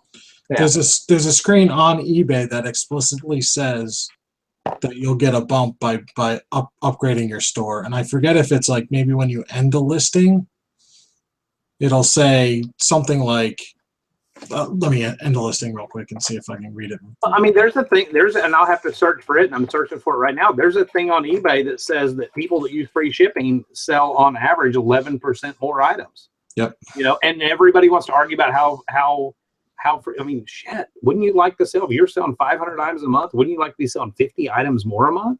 That's roughly 11 or 55 items more a month. That's about 11%. I mean, if that's what it takes, you know, to get 55 more items a month, I'd love my sales to increase by 11%. Mm-hmm. I think we all would. Yeah, Life Beholder, while you guys are looking at it, Life Beholder she said, you know, we were talking about the totes. I had to explain to her boyfriend that you should buy things at auctions even for the totes. If it goes for under $5, when you make money from the items, it's just a bonus. And I have done that occasionally where you're like, you know what, the tote's $3. I might as well buy it, and if I get it for $3, you know, and then there's decent stuff in it. I mean, there's always, that's how you that's when you're starting to really up your game, is when you're starting to think about everything that's in there and the possibilities you can make off of every item. So it's definitely a consideration. And then, okay, I found the page. It actually says boost sales up to 11%, and there is an asterisk, and I'll read that asterisk in a minute. When you offer fast and free shipping and fast delivery are often the final purchase considerations for buyers. To put these sales driving services front and center, eBay displays the fast and free logo. That's why I do one-day handling. That's why, I mean, all of my listings have fast and free, except for a couple I do media mail, but you know, like heavy encyclopedias or whatever, but have fast and free next to them, and they have top rated plus seal. And my listing, just because of those two little seals out there and that little green truck and all that crap, I mean, my listings stand out because of that. So, and what the little asterisk said was percentage calculated is based on sales of listings that converted to fast and free. Individual seller results may vary. Percentage increase in sales depends on, among other things, item price, inventory, shipping cost, shipping speed offered, and historical performance of seller. So, you know, that's another thing to take into consideration. Calculation assumes that sellers don't increase the item price while making these changes. So in other words, don't jack your crap up to put it on sale. Yeah. Did you Nothing find worse than watching somebody raise the price and then putting a 50% off sale. It does say, as far as store subscription goes, it says looking for increased exposure, upgrade to the next store level, and there's a link there. So,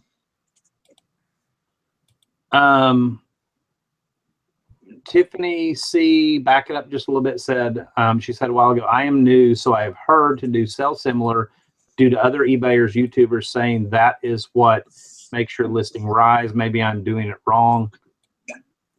At the end of the day, I would, who's giving you the advice? I don't know who says that, so I can't speak on that, but I would look at, you know, are they transparent with what they do? Are they transparent with what they sell? Are they making a living doing it? Do you know for a fact that they are? I mean, not everybody's going to show you every single detail of their bottom spreadsheet, but I mean, I don't know. I think the consensus here on this panel of people that are doing it successfully full time and making a living doing it is that, you know, the Relist works. Yeah. Not that it works better. It's just, it's not any different. It's better. Well, no, I think it is better. Well, it doesn't, I don't think it sells more items for you. Like, it doesn't give you a bump in the listings. It gives you the new listing thing, whereas I don't know that Sell Similar actually does that. So if you do get a Cassini bump from, you know, hitting relist and it says new listing by your item again. Yeah, that's the bump. That's what you're looking for. And that Well, I think they both do that though.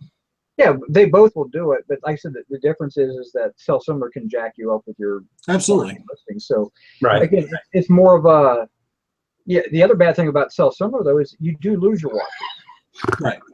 So I mean that can be bad too. Your items can get lost to somebody who was thinking about buying it or was waiting for their money to come up. So right. You know, But, I don't look at how many watches I have before I relist an item. I really don't care. I just want to hit relist and go from there.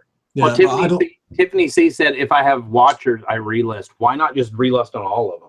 You know, right. Yeah, I can relist 100 items in about 2 seconds. I mean, it's just try it, Tiffany. Try it for a month. You know, try it for a month, see if it works for you. And if it does, then come back to the show. I mean, it's not going to hurt you any by abandoning the Sell Similar. But if it works, I mean, please do come back and tell us about, you know, I started doing that. Oh my God, my sales are through the roof or whatever. I mean, I feel like that's probably what we're going to hear from you, just based on my experience. That I think you're going to have an increase in something and feel better about it. yeah, you know, that you're also going to be, it's just a time saver. You know, the other thing it does, remove it from your unsold list, and I go solely on what's on my unsold not relisted. The problem with Sell Similar is they will stay in your unsold not relisted. It won't recognize them, and that's where you do run into issues on accidentally relisting an item again if you're using that bulk relister to relist your unsolds.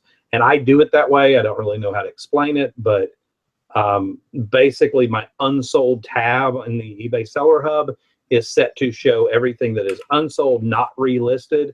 If I was using Sell Similar, everything would still be in there. With using the relist, once it's relisted, it disappears out of there. If I click on it now, it shows 18 items. Actually, it shows, I just had a bunch of stuff in. It shows 227 items. I know without a shadow of a doubt that I'm not going to create a duplicate listing by relisting those 227 items, because that's the only thing I use is relist. Yep. If that makes sense.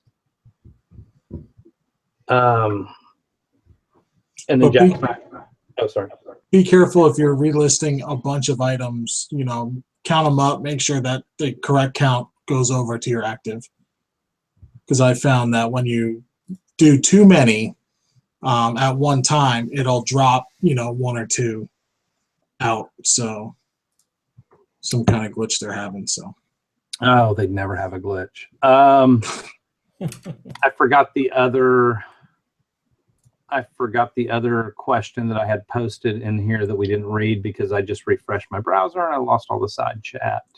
Barry Worth, does anyone have plans to evolve their reselling beyond being reliant on other selling platforms? You need a website. Wix can help you with that. Just wait for the commercial. No, because it's not. I'm not on somebody else's platform. I'm doing nothing more than renting space from eBay to sell my wares. It's the same thing if I go and open a brick and mortar. I'm renting that space from somebody else. That's the way I approach the business. I don't think about it as being on somebody's platform. I'm just renting my space. My store space is in their shop, as opposed to renting a brick and mortar somewhere else. I don't really anticipate myself going somewhere. If someone comes up with a much better idea and it becomes commercially viable and has millions of people on it every day, then I probably would make a change and go over there or add, you know, do additional sales off of that. But, you know, there's a lot of startup websites out there that want to be eBay. Well, in 20 years, they might be worth selling on. All the, you know, we've done eBay. We've taken a jaunt into Amazon. We still do a little Amazon. We've done eBay for umpteen million years. And And you know, and it still works. It still works, and that's, I think, the thing. I don't want to learn search engine optimization. I mean, yes, there's people out there that have successful websites. I'm sure Jeff Davidson is still eavesdropping, and he'll probably, oh, there he is. I heard that. But you know, there's people out there that have, you know, that have successful websites that do that kind of stuff, and it's just it's great. But then again, I mean, the #1 and #2 e-commerce platforms in the world right now are eBay and Amazon. Why not let them do all the work and just hand them 10% and be done with it? Right. Right. What makes me think I can be better than eBay? Who has millions of dollars of investment in marketing And resources. Yeah. You know, I don't think people understand how much it costs to advertise their own website. God, it's insane. Yeah, it's not like you're paying you're paying $20 a month and it's automatically going to be on the top of Google, and they're going to be the top item in Google Shopping or whatever. I mean, some of those keywords, I mean, you think about promoted listings, you're paying 5 or 6% extra to have eBay promote your listing on their site. To promote your website on Google through like a Google, what's it called, AdWords, some of those keywords that you put in there, you could be paying $20 or $30 per click. I mean, that's just getting them to your website, and then they got to buy something. It's not worth it. Yep. Mike. Oh, go ahead. Well, I mean, it should. I mean, just think about how much your basic computer costs. I mean, and eBay has set up to handle everybody accessing it. They've got servers everywhere. They've got advertising. They've got infrastructure. They have employees worldwide. Until somebody takes over that business and does it a better job and gets to that same size, it's not worth even thinking about. Right. If you were to have your own website and tell people about your website, because websites are fairly cheap, but how are you going to drive them to you? You're going to drive them to you through probably your eBay business or something else. I mean, I just don't really anticipate going off eBay into another site, and Bonanza and all those other ones out there. I don't really see them being, commercially successful. Bonanza is probably the best one that's out there right now, and you still talk to people that do maybe 1 or 2 sales a month on Bonanza. Struggleville just said, if you wanted, you could start your own website and have it full of inventory in just a few hours. You could, in all caps, could do that in addition to eBay and Amazon. But Struggleville, you're somebody that has an outside website. I mean, I don't even know if I don't look at your website like I should, so I don't know if you do it. But is that something you do? I mean, what are your thoughts on that as somebody that has an outside website, or Jeff Davidson, somebody that has an outside website? In the meantime, Thelma, while they're answering that, Thelma Thrift asks, does anybody use Turbo Lister or other to preserve older listings? As far as I'm concerned, once a listing is done and it's shipped and eBay saves them for about 90 days, there are some ways to, get into older listings through Google searches and stuff like that. I don't really care. I don't see the sense in saving a listing. Yeah. I mean, I guess if you are somebody like Jeff Davidson that sells decals and you need to preserve those, whatever. But I think for the average person watching this that's selling thrifted items or yard sale items or kind of one of a kind, one-off rather type stuff, I don't see the sense in doing that. I used to use Octiva. When I say used to, that's been 15 years ago. I saw that look, Jason. But I don't see the sense in it. Yeah, I mean, well, Turbo Lister is going away. So after the end of next month, you won't be able to use Turbo Lister anyway. So eBay's not going to allow that to happen. I'm sure there's still ways that I think you can download the file that has all your listings in it. But again, if it's on there to be sold, you leave it on there till it sells or until you decide it's not going to be worth selling. So you don't need to save that listing. If it's something you sold, don't worry about it. Unless it's something that you've ordered to get back into stock, and then, save it as a draft, I guess. But yeah, it just doesn't make. I guess I'm like Dusty. I don't really give a rat's ass about my listings once the stuff's sold. Just want to point out, Mike Fisher has kind of been a conundrum all night. Sometimes he puts something constructive in. A lot of times he's just hating on Dusty, and now he's measuring his own penis. And it's awesome that you've got $1,800 in fees. If you have that much in fees, you shouldn't be worried about paying that bill. Mine were $1,983, so I've actually got you beat on that one. You didn't get the yardstick out. But yeah, but I'm not sweating it, because you know what? I got 15 something thousand, and there were some FedEx shipments in there as well that added to that. But I got $15,000 plus in sales last month to show for that. So I don't really care, Yeah, I mean, really well, not much. $1,800 in fees equates out to $15,000, $16,000, $17,000 in sales. Great. I mean, it's better than having $900 in fees, which means you only had $7,500 in sales or $8,000 in sales. I mean, look at it that way. I mean, I would love to have an $1,800 bill. It means I had a great month. I'd be paying LV Looper wants to know if Octiva is the yogurt that helps you go to the bathroom. Why did we let him in here? I'm still trying to figure it out. You know what? He's another conundrum. Like, half the time I don't get you, man, and you know that because you and I talked about that. But that's just awesome.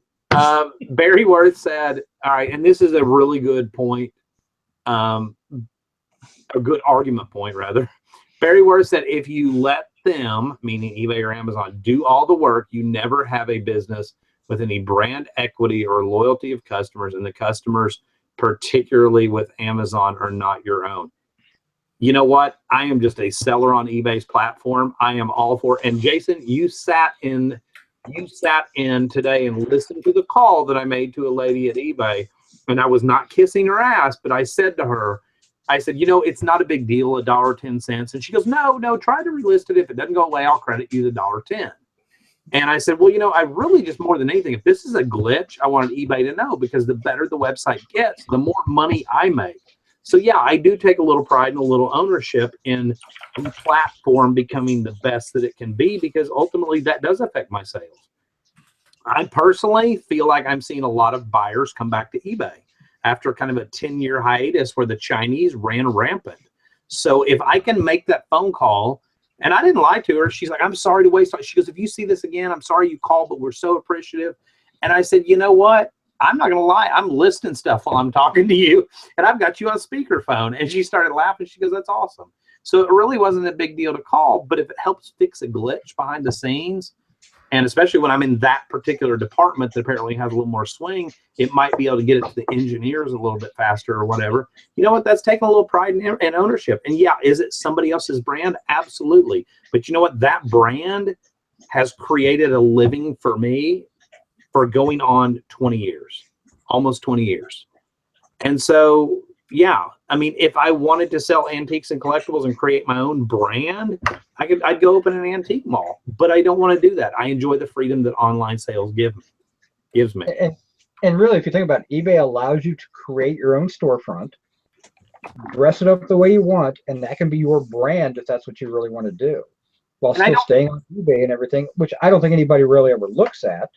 And I don't know, and I don't think with selling one-off type stuff, or like what the majority of us sell. Yeah, it's different if you're selling decals, or different if you're selling certain types of things. I don't think there is a brand loyalty when it comes to basically selling on platforms that are essentially online yard sales. Yeah. I've in 20 years of doing it, I didn't have repeat customers for 3 or 4 years of selling car parts. I had a few, but I didn't have guys going, hey, I'm coming to you for all my airbag needs. You're the best person. It just wasn't that. They were looking for what they wanted. That was the best deal, quickest to get to them at the time. And I think that's what people still are. I think they're still doing that way. Price and how fast you can get it to me is the two major considerations. They don't really care who they're buying it from. Right. Well, condition price is right, and it's fast to you. Now, I mean, Jason's a little different because he has a very select group of people he sells to. So I mean, he's branded. I mean, that's because the stuff he sells is not many sellers are selling. So people look to the people that buy from him look to his store because they know of his quality of the stuff he has, and he represents it well. So that's a little different. But Jason isn't selling fish heads and slides and photos and God knows what else I'm selling. I hate Etsy. That's my opinion of Etsy.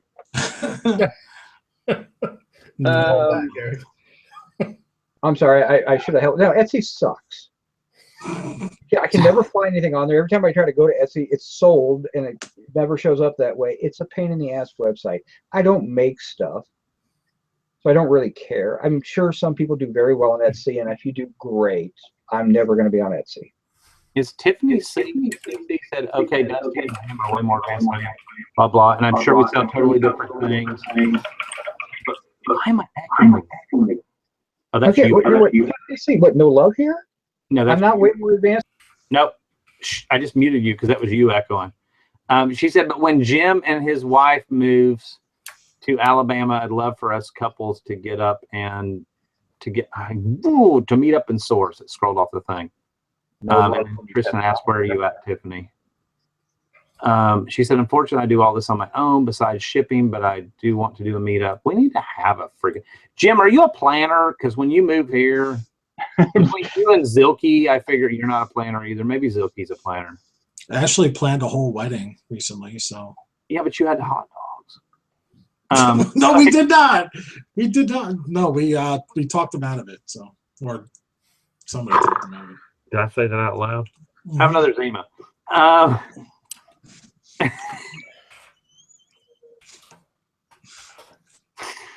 So, all right, there was another question in here I wanted to touch on.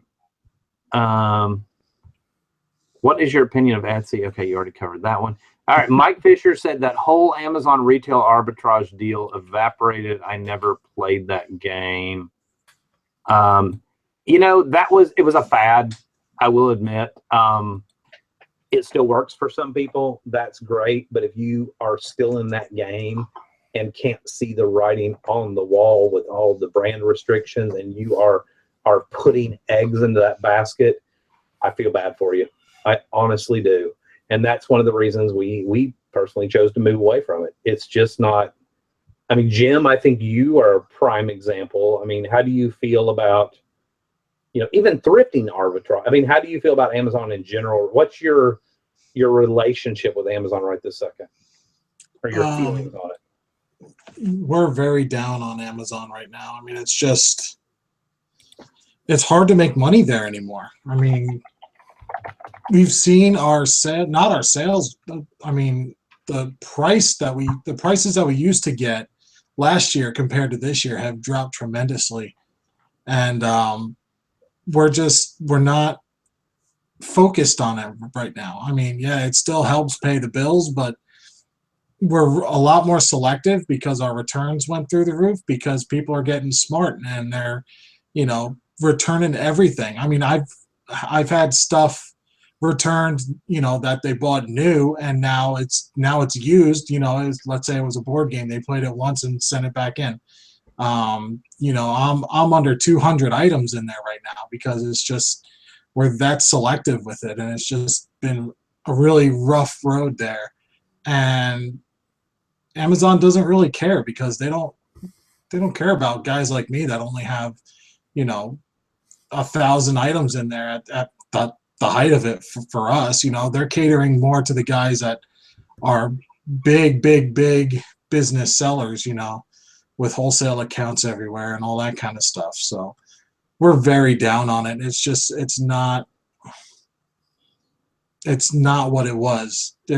And I use this analogy in my last video. It's like that employer that, you know, you start working for them and it's great. And then they start pulling away the 401k match. And then now the 401k in total, and then your benefits go, and then they start laying off people. And then you're wondering why you're still working there. It's a dead end job. So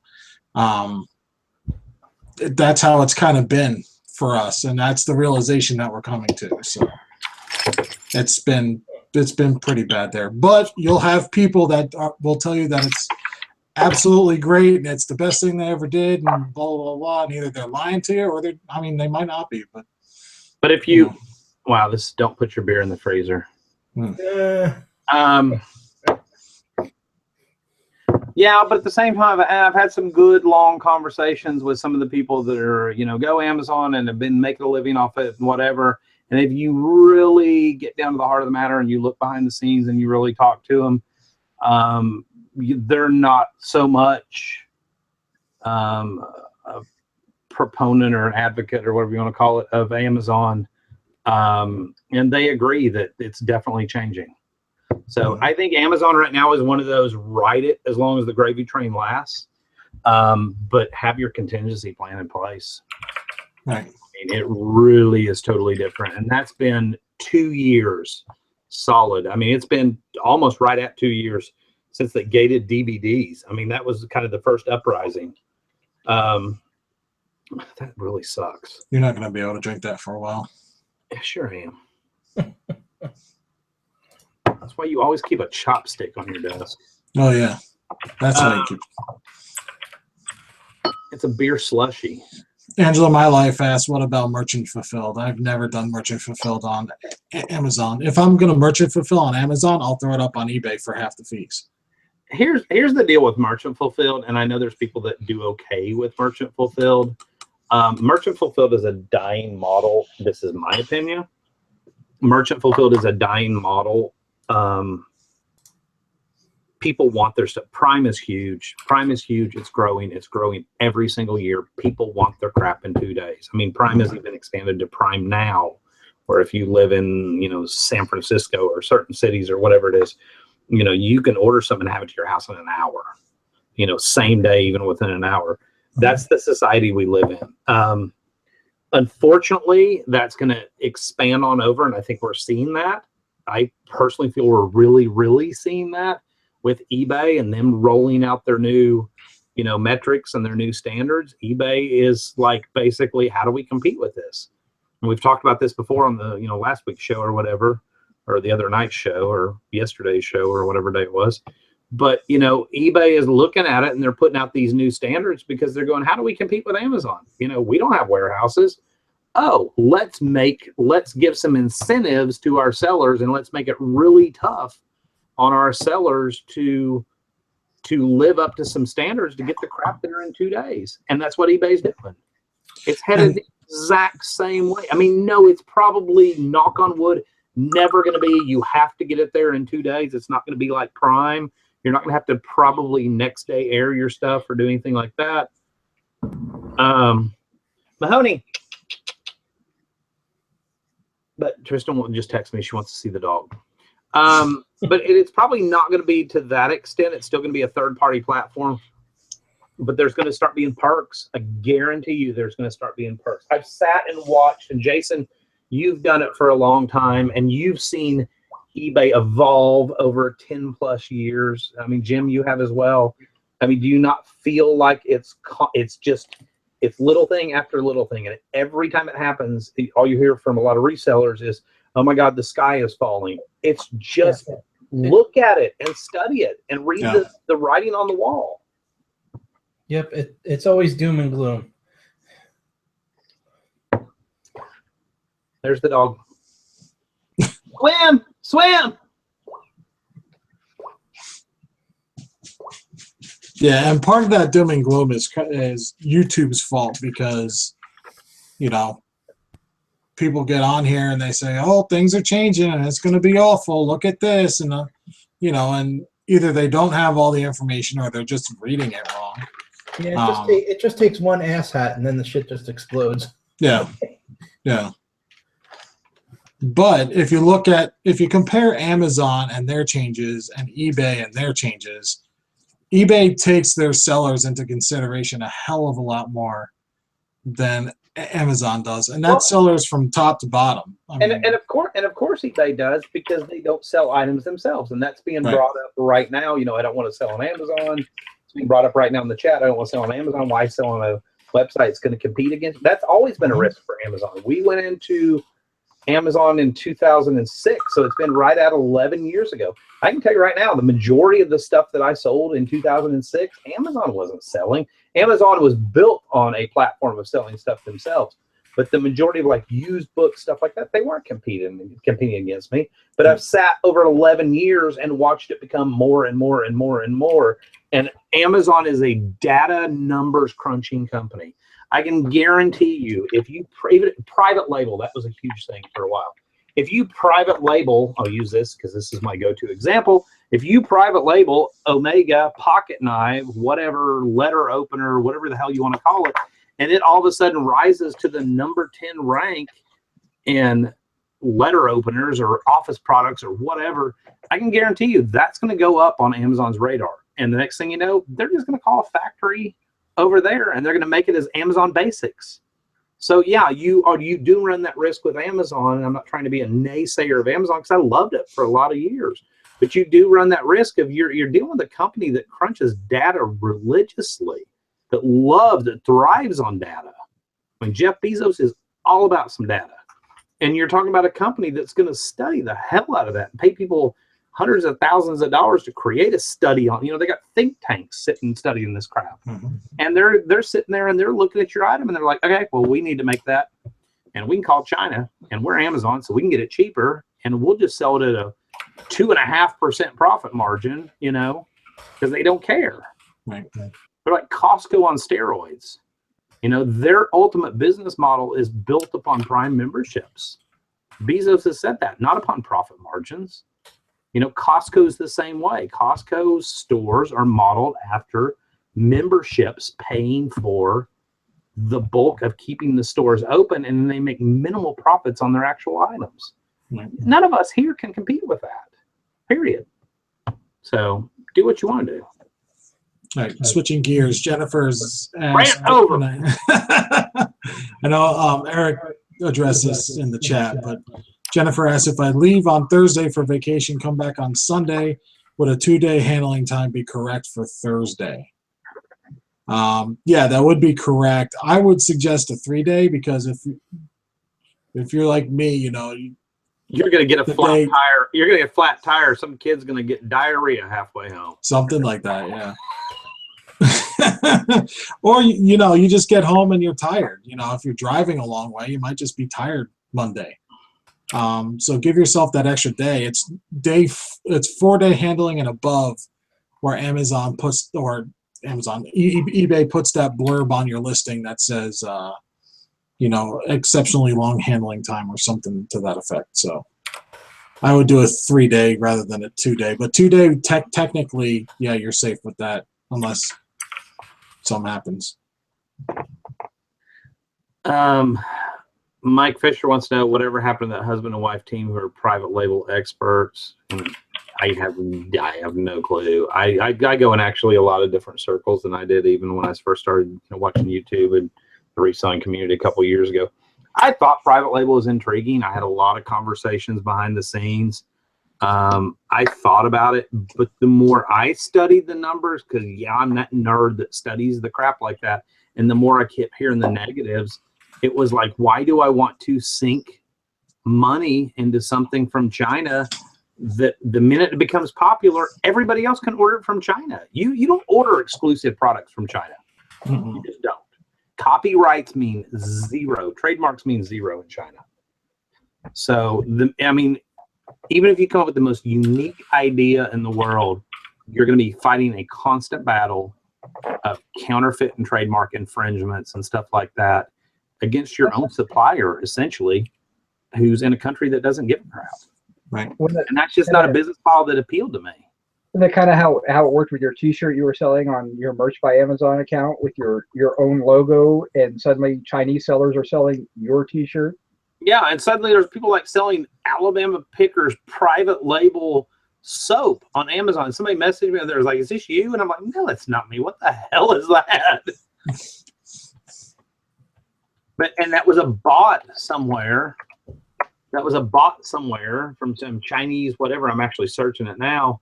Yeah, apparently there's Alabama Pickers set of 4 Avon Feelin' Fresh roll-on antiperspirant. That's not nice. Like, what the heck? It's a bunch of there's 15 items in health and household that show a result for Alabama Pickers. That's not me. First of all, I know better than to list Avon because they're really protective over their brand. They'll get you kicked off of Amazon quicker than anything. But, it's just another example of people out there that are better with software than they are with actually coming up with their own ideas, and they're going to copy everything. You haven't made it till you have your own toilet paper, though. Dude, apparently I got a lot of deodorant out there, a lot of Avon deodorant.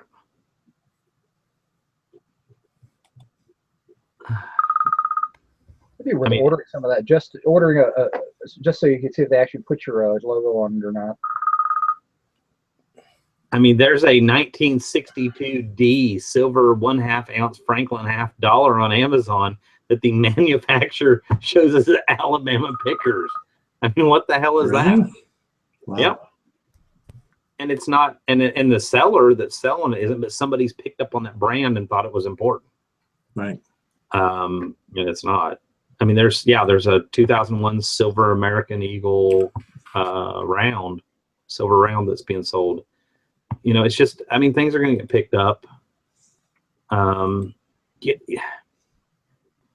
know, the funny thing is, people feel like they come up with unique ideas, you know, there's only so many, yes, things get invented all the time, don't get me wrong, but how long does an idea truly remain unique in the day and age we live in the day and age we live in of knockoffs, of consistent and constant knockoffs? Struggleville said, I had a bunch of my own bottle openers, keychains, and magnets that I would make for sale, and Chinese sellers would pop up on the listings. Struggleville, I need a Struggleville bottle opener. Need you to hit me up on that one.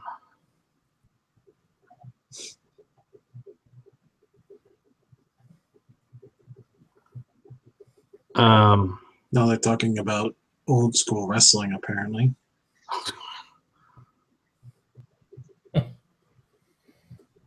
It's funny how these topics switch around.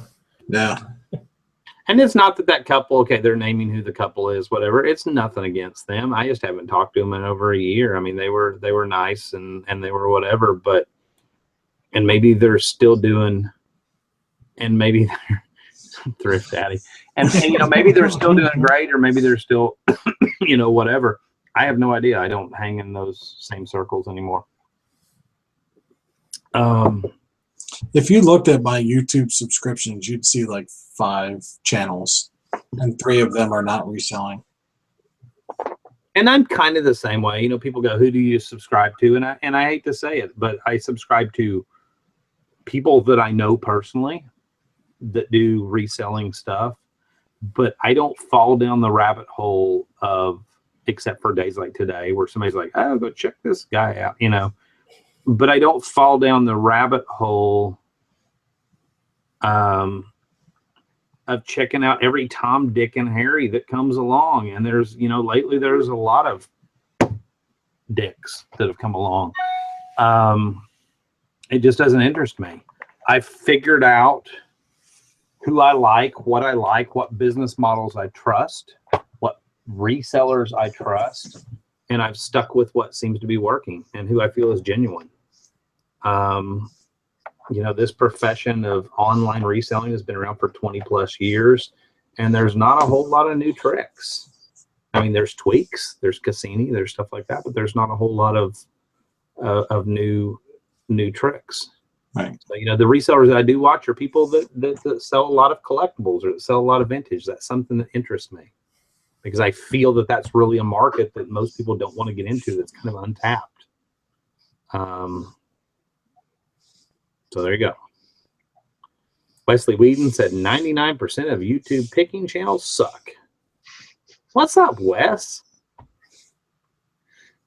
When you get here, we got to go make a road trip to see him. Yeah. He's within an hour and a half.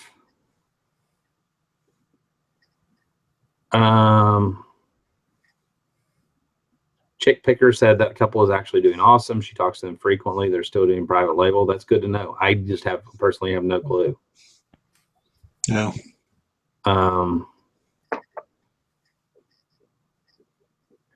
Lindsay Larson said, what circles? You know, when I say circles, the dynamic on YouTube, and I think that was part of the beginning part of this video, the dynamic has definitely changed. Lindsay's, I think, is a little newer to all of it. If you go back and look at, like, I mean, there's not really a way to search for less popular, Go watch my channel. Go watch it 2 years ago. I mean, it's less popular.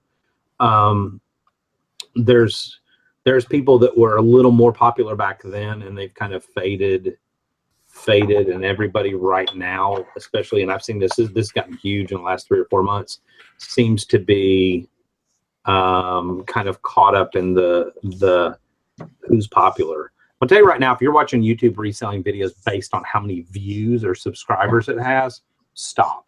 Yeah. That number doesn't mean dick. There you go. I cussed. I'll tell you right now, we just hit that's not the first time, by the way. It's just the 2 first time. years. I know it's the first time I acknowledge it. 2 years to get to 5,000 subscribers, and we just now went over it. Could I have done it a long time ago? Could we have been at 10? We could probably be at 10 or 15, 20,000 by now. Yes, but I decided to keep our channel different. We personally decided to show more of the reality of the day-to-day struggle, riding in the car, what it's like to budget shop, do things like that. And we decided not to go this sensationalistic, I'm making $1 million. And we decided not, because I'm not, and we decided not to go that route. And we actually, I look at our stats on a regular basis. Last month we gained like 200 subscribers and we lost like 175. I don't care. That's the thing. I don't care. If I cared, I'm that nerd that studies numbers. I would have fixed it a long time ago. And I think it's the same with this whole, like, doing this show. We're going to get a lot of thumbs down. There's going to be a lot of people that think it's not popular or whatever, but you know what? It's the reality and it's the truth. So if you're looking for what real life looks like, there you go. There's already 5, but one of them's me. Hold on, let me go give it another one. Well, just remember that subscribers, views, all that stuff can be purchased, and it's not very expensive. If you don't believe me, just search buy YouTube views, and there's several websites out there you can buy views, you can buy subscribers, you can buy thumbs up and thumbs down and comments, the whole 9 yards. So it's very easy to make it look like you're more popular than you actually are. Just why worry about it? If the information is good and correct, then it's fine. If it sucks, then don't go back. So according to Mike Fisher, plus Dusty lives in Alabama, and that's hard to glamorize. And thank you, Jennifer, who said, Mike Fisher, you like to talk shit about a lot of people. Mike Fisher, you come down here and I will buy you a beer. You know what? We've actually had people come to town that said, hey, want to meet you, whatever else. And I'm going to tell you right now, I have never let anybody else buy me a drink. I've always been the one that bought the drinks because I appreciate people watching me. So there you go. First beer's on me, third beer, whatever. I mean, if you drink 12 beers, you're probably going to be on your own after about number 6. But come on down and have a beer. Don't hate on me. There's a lot of misconception about this state. Jim, I think you can attest to that because you're actually going to move here now. Right. Yeah, we went down there for the first time, and I guess it was Labor Day weekend. And we went down to visit Dusty and Tristan on a whim, and it was just like, it was literally like Tuesday, we're like, hey, we're coming down there Friday. Are you going to be home? And Dusty was like, yeah, we'll be home. Come on down. So, and we got down there, and it's awesome. I mean, it's so much, I don't want to say it's better because we think it's better. Other people might not, but the thing that I loved about it was everywhere you went, you felt like you were home. The people were nice. Some of them were kind of scary, but still they were nice. So it's like, they might stab you, but they'll tell you about it first, Like, are they still nice if you have a northern accent? Yeah, I found people to be nice. I mean, I used to have when I worked for another company, one of my stores was in Auburn, Alabama, and I lived shit, that's like cow pat, dude, roll tide. I'm gonna tell you right now. No, I'm just saying though. I lived in Little Rock, so I had to drive through the majority of the state to get to Auburn. So no, you pretty much left one shithole to drive to another shithole. If you left Arkansas to go to Auburn, I'm just saying. Go ahead. I'm sorry. But I thought Alabama was a wonderful state. I would not have minded living down there. I mean, like I said, I live in Ohio, so I'm not going to talk bad about a state. And it's really, I mean, Dusty doesn't do enough landscape shots in his videos. But no, but I do turn, and I get people that gripe about it, and I turn the camera around and I'm like, show where I'm going, because I love watching people's videos like that. People turn the camera around and go like, hey, look what it looks like. And I'll get these comments that are like, people will say, oh my God, it looks so awesome. It's so gorgeous there. It's neat that you have evergreens and pines that keep things kind of green year round. I love watching that on other people's channels, but there's some people that hate it, It's a gorgeous state, the cost of, all right, Mike Fisher said Dusty is all right. I'm just busting his balls. Although Mike Fisher did say, and just for the record, he was going to slip me a roofie. Somebody was going to slip me a roofie. Was it Mike Fisher? No, I think it was. Oh, that was Jack Smack. My apologies, Mike. Jack Smack said, "I'll only buy you a beer because you wouldn't take the roofie otherwise." Hey, buy Dusty 2 beers. You don't need to give him a roofie. But that's Jim, you came down here. You came down here 2 or 3 times. You didn't like buy me anything. You don't need to buy me anything. Come down and be a friend. Let's just hang out. Right. That's just weird when people do that. Like, it's really generous. It's really nice, and it's really generous. I just don't feel right with it. Mm-hmm. I do it because I enjoy it. I don't need a beer bottle for me, but you said I don't turn the camera around. What? You don't show landscape shots enough. It's really, the did you views did you say manscape shots? Yeah, I think that's what he said. Sorry, I mumble when I get, 3/4 of a way into a into a Zima with a Jolly Rancher. I start to mumble. Landscape shots. Would you buy Rockstar Flipper a beer? I think that would be good. I would buy him a beer to smash the bottle on his head. Here's the thing. People make jokes about Alabama. The funny thing is, I have amazing picking here. I find estates that literally don't exist in a lot of. The Huntsville Space and Rocket Center, all the engineering that moved here 20, 30 years. Make fun of it all you want to. I think I'm past that point where I was like, 17 years old. That it hurts my feeling. Yes, it's all in good. It's all in good fun and whatever. But if you're trying to get under my skin, it's just not going to work, because I'm laughing all the way to the bank, because I'm finding things that are just, you don't find anything anywhere else. Yeah. You don't find the engineering, the NASA. I sat down yesterday and listed like 8 or 9 NASA technical manuals that were only given to like Marshall Space Flight Center. You know what? Laugh about it all you want to. The cost of living here is super cheap, which means I have to work less hard to make a living. And I find some amazing, amazing cool stuff. And I've learned a ton of stuff over 20, I'm originally from Missouri, so I've been here 25 years. I've learned a ton of stuff, over 25 years of doing it. My knee-jerk reaction, I remember, after high school in 1990, my dad's like, we're moving to Alabama. I grew up in Missouri, and I'm like, what the hell? That was my, what the hell? the same reaction that everybody else says, so I get it. But, once I got here, I was like, after being here after about 7-10 years, I was like, this place is freaking awesome. You're 6 hours from the beach. You're an hour and a half from Nashville, an hour and a half from Atlanta, Memphis, Chattanooga. You've got all these places. You're literally 6 hours from half of the, 6 to 8 hours from half of the southeast of the United States. Mm-hmm. And it's a great climate, and I don't have to own a winter coat. So it's all good. Andrew Pickin' Profit said we paid $2,400 in rent for a 2-bedroom here. I'm ready to move to Alabama. That's exactly, Andrew. That's my point exactly. Jim, what would $2,400 a month get you here mortgage wise? Oh, 500 or 600. 500? No, probably, yeah. Well, 350 probably. No, well, I'm buying a house for around 130. And it's how many square feet? 2,600 square feet.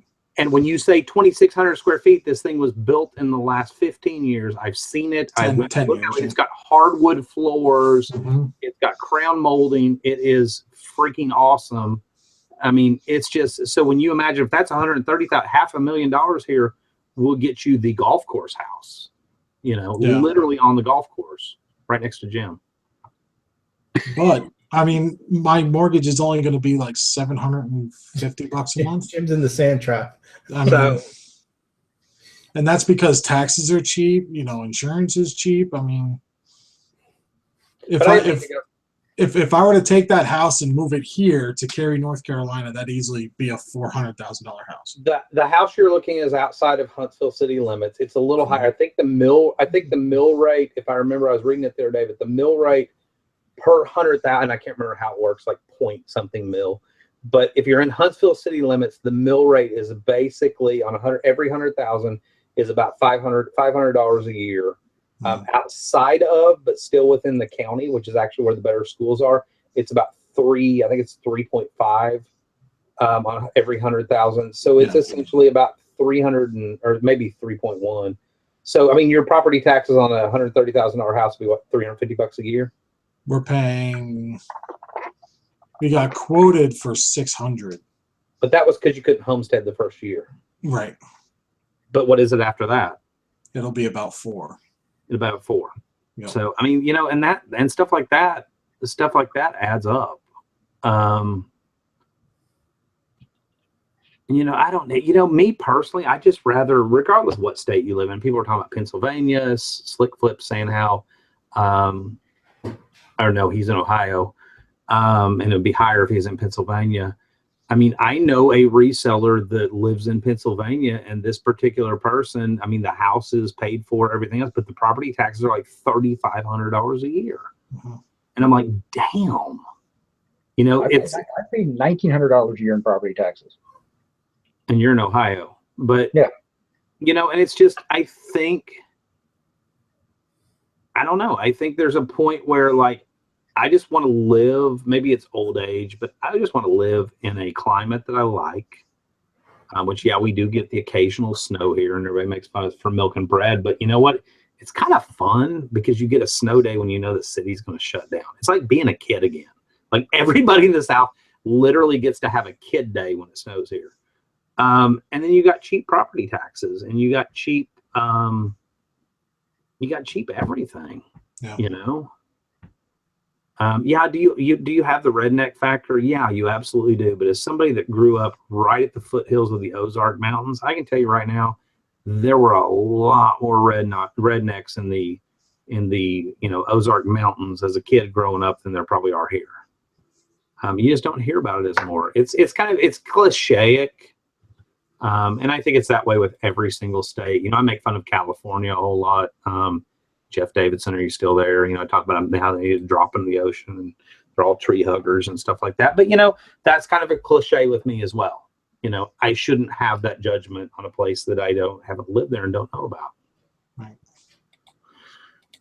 I think you basically, as a reseller, you figure out where you fit in best, figure out where you want to be. That's one of the awesome things about this business, unless you have family tying you down to things, or other obligations tying you down to things. You literally, and Wes Whedon, if you're still in the audience and in the chat watching, I mean, he's a really good example of somebody that said, you know what, I don't want to live in Nevada anymore. I can't take this crap. You know, and he just moved to Tennessee, and he's like, the cost of living is so cheap. The sourcing is so much better. And he had that ability, because this was a full-time job for him, to just pack up and go. You know, and that's one of the awesome things about being in this business is you have that flexibility to go and do what you want to do. Yeah, I mean, if I was working a 9 to 5 or quote unquote or whatever, a job, I wouldn't be able to move. I mean, I would have to worry about, you know, where's my next paycheck going to come from? And, you know, can I transfer? You know, do I have vacation time and all this other horseshit? And I don't have to do that now. I mean, now it's just, you know, take my inventory with me. You know, how long do I shut my store down for? And, you know, but I'm going to start it right back up when I get down there. And, you know, I could just pick up and start selling, and the money starts rolling in. And it's just a lot easier making this kind of move when you're not having to worry about your job, quote unquote. Yep. That's true.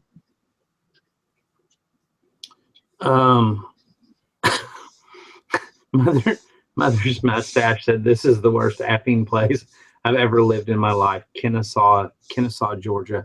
And Kennesaw, Georgia, isn't that the place that they passed a law saying that everyone had to have a firearm in their house? I know it's Kennesaw Mountain. I'm trying to think of exactly. Is that northwest of Atlanta? Yeah, it is. It's up above Marietta.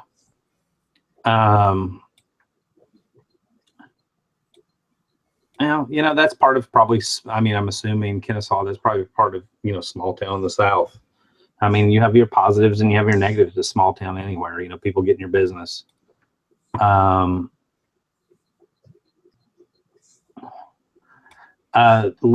Lindsay, who did mention it? Sorry. Julie V said 3 hours from the Gulf, 3 from the mountains, and 5 from Disney. I'm good. And then she also said, might be the last time I talk to you. We are supposedly about to be blown away tomorrow. Weather forecast is awful. Prayers to anybody that lives in the Southeast going out tomorrow. I just found out tonight, our daughter, who just got back from North Carolina, texted me from a friend's house, said, just to let you know, I'm not working tomorrow and I'm fine because bad storms are coming. I know you're going to be worried about me because you love me. And that's pretty good because I'm like that. I've literally turned into like somebody's grandpa. But I checked the forecast and we're supposed to get, Alabama's supposed to get really bad storms from like mid-afternoon tomorrow through tomorrow night, like hail and winds, and it's getting into April, so we're getting into tornado season and stuff like that, which just be smart. It's like living anywhere. You're just smart with stuff. Big black cloud is coming with Bill Paxton, and you don't walk outside and point at it.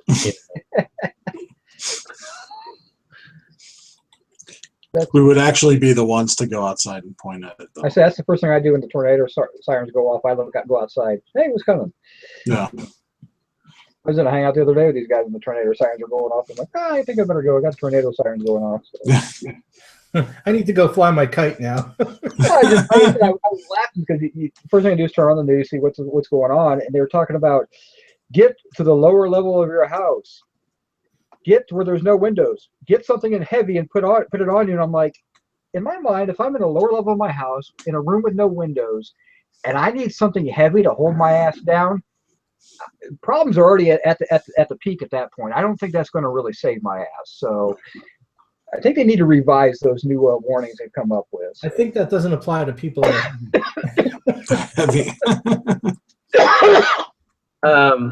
No, I use the term grandpa. No, my daughter is not pregnant.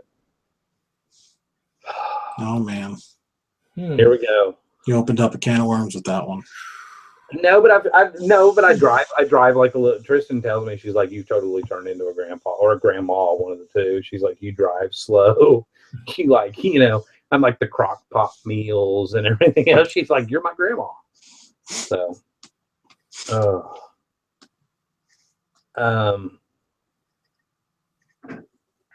about that.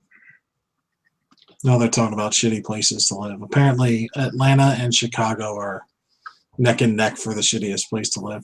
You know what's funny, and you'll figure it out when you move here. But Atlanta, there's not an easy. The problem is Huntsville, Alabama. There's no interstate from here to Atlanta, so it's all back roads.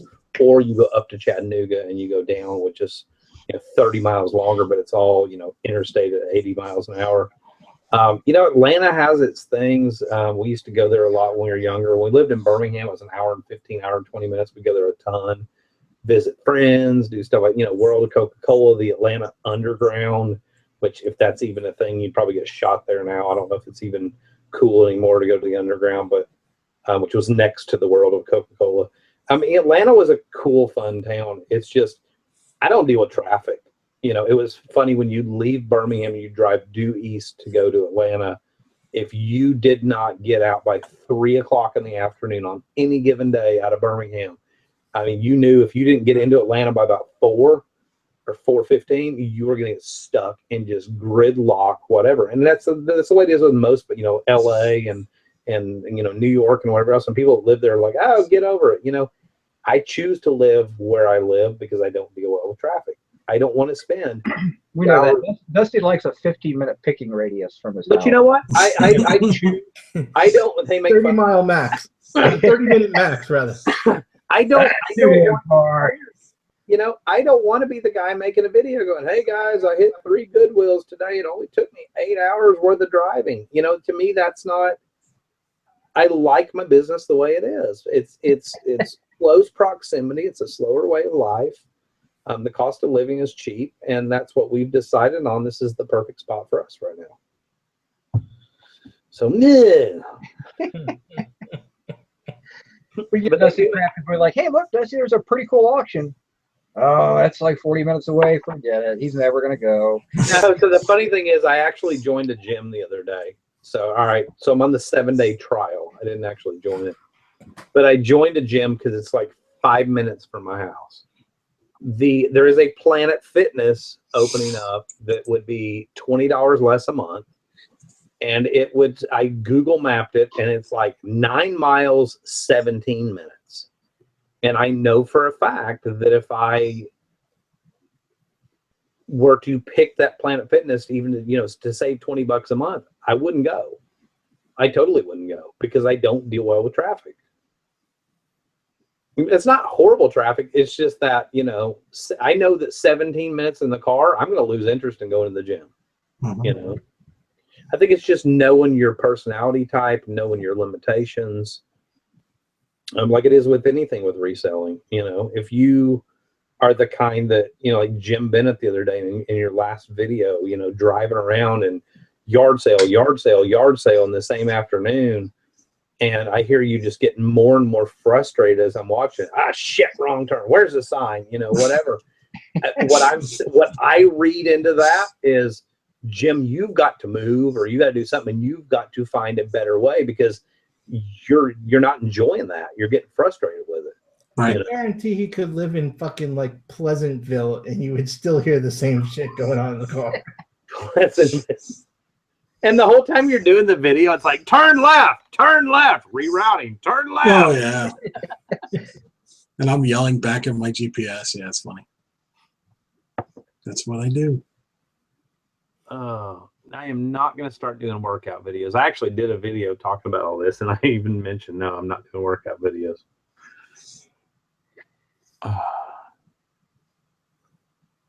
The reselling workout. I can see Oh, it. jeez. Good God, man. See, that's what I'm talking about. Our YMCA, Pick and Profit said our YMCA is $165 a month, but it is a 5-minute drive and has indoor swimming pool, hot tub, sauna, and steam room with tons of workout weight and equipment. Dude, you want to know how much it is here? How much it is? You checked into it, Jim. How much is it here? $56 a month for a family. Yeah. For a family. That's about what it is where I'm at. It's about $60 a month for family. Wow. See, that's the difference in price and cost of living in places. I mean, that's Right. just, good Lord. Yeah, well, Connecticut's a pretty rough place. Yeah. Our family rate here is about $199 a month for the Y. Is how much? $199. Which is Wow. why we don't go anymore. You're worse than Connecticut. Well, I don't know if that was a single or how many people were on that plan, but Wow. no. So, I mean, basically, the gym that I looked at it's a 24-hour gym. The reason I chose that is because I'm the kind of guy. I mean, obviously not tonight. I'm not going to go work out after I had a couple beers. But there's a lot of nights I'm up working, whatever. Tristan goes to bed. I get my second wind, and that's when I would literally go to the gym. I want to be there when there's not people there. I'm not, going to do the aerobics with the soccer moms in the morning. That's not my thing. And I want something. And the biggest drawback for the Y for me was their hours are here like, 8:30, 9 o'clock at night. And a lot of times I get my second wind after that. So that was kind of the thing for me. And when I say workout, it's literally just going to be, I've got to drop some weight.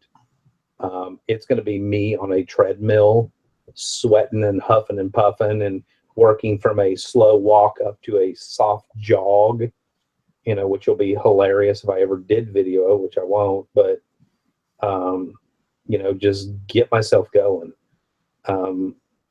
My doctor recommended, you know, get out and walk. I'm not a walk the neighborhood person. I mean, she told me that 6 months ago and I haven't done it. So, you live on a freaking mountain too. Yeah, so you live on a mountain. different story there. No, but we're on the plateau of the mountain. So, I mean, literally there's, you know, a state park up here. There's, you know, up on this, we're on the table on top of the mountain. So there's a lot of square miles of back streets and stuff like that are just completely solidly flat. But even then, no, I don't want to walk around the neighborhood, you know.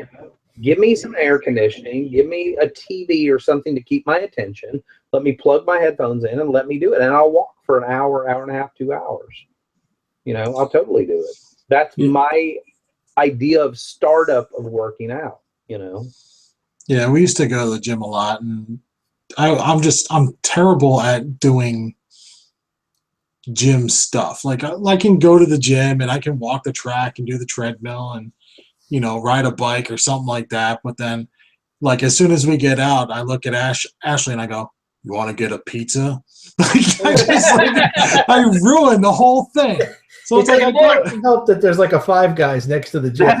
No, that's okay. Hey, the one that I'm looking at is right next door to the Chinese buffet. Yeah. And I'm like, oh hell yeah. Yeah. But yeah, I mean, I don't know. I mean, I can go to the gym and work out and everything. I just, by the time I'm done, I'm starving. And, you know, nothing ends a good bike ride like a 12-pack of ding dongs.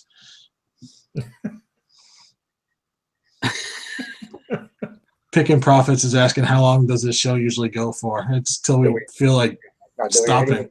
Yeah. There's 72 people still watching, so apparently we haven't gotten too boring yet. Yeah.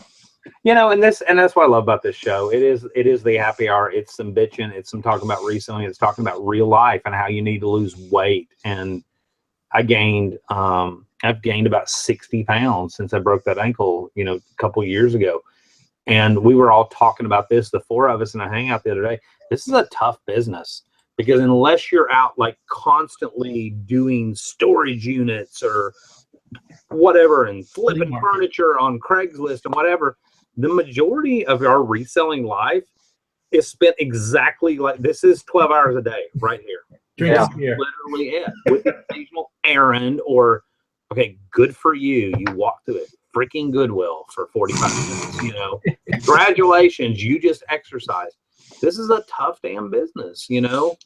And I sat and watched myself gain 60, 70 pounds. And I don't want to be unhealthy.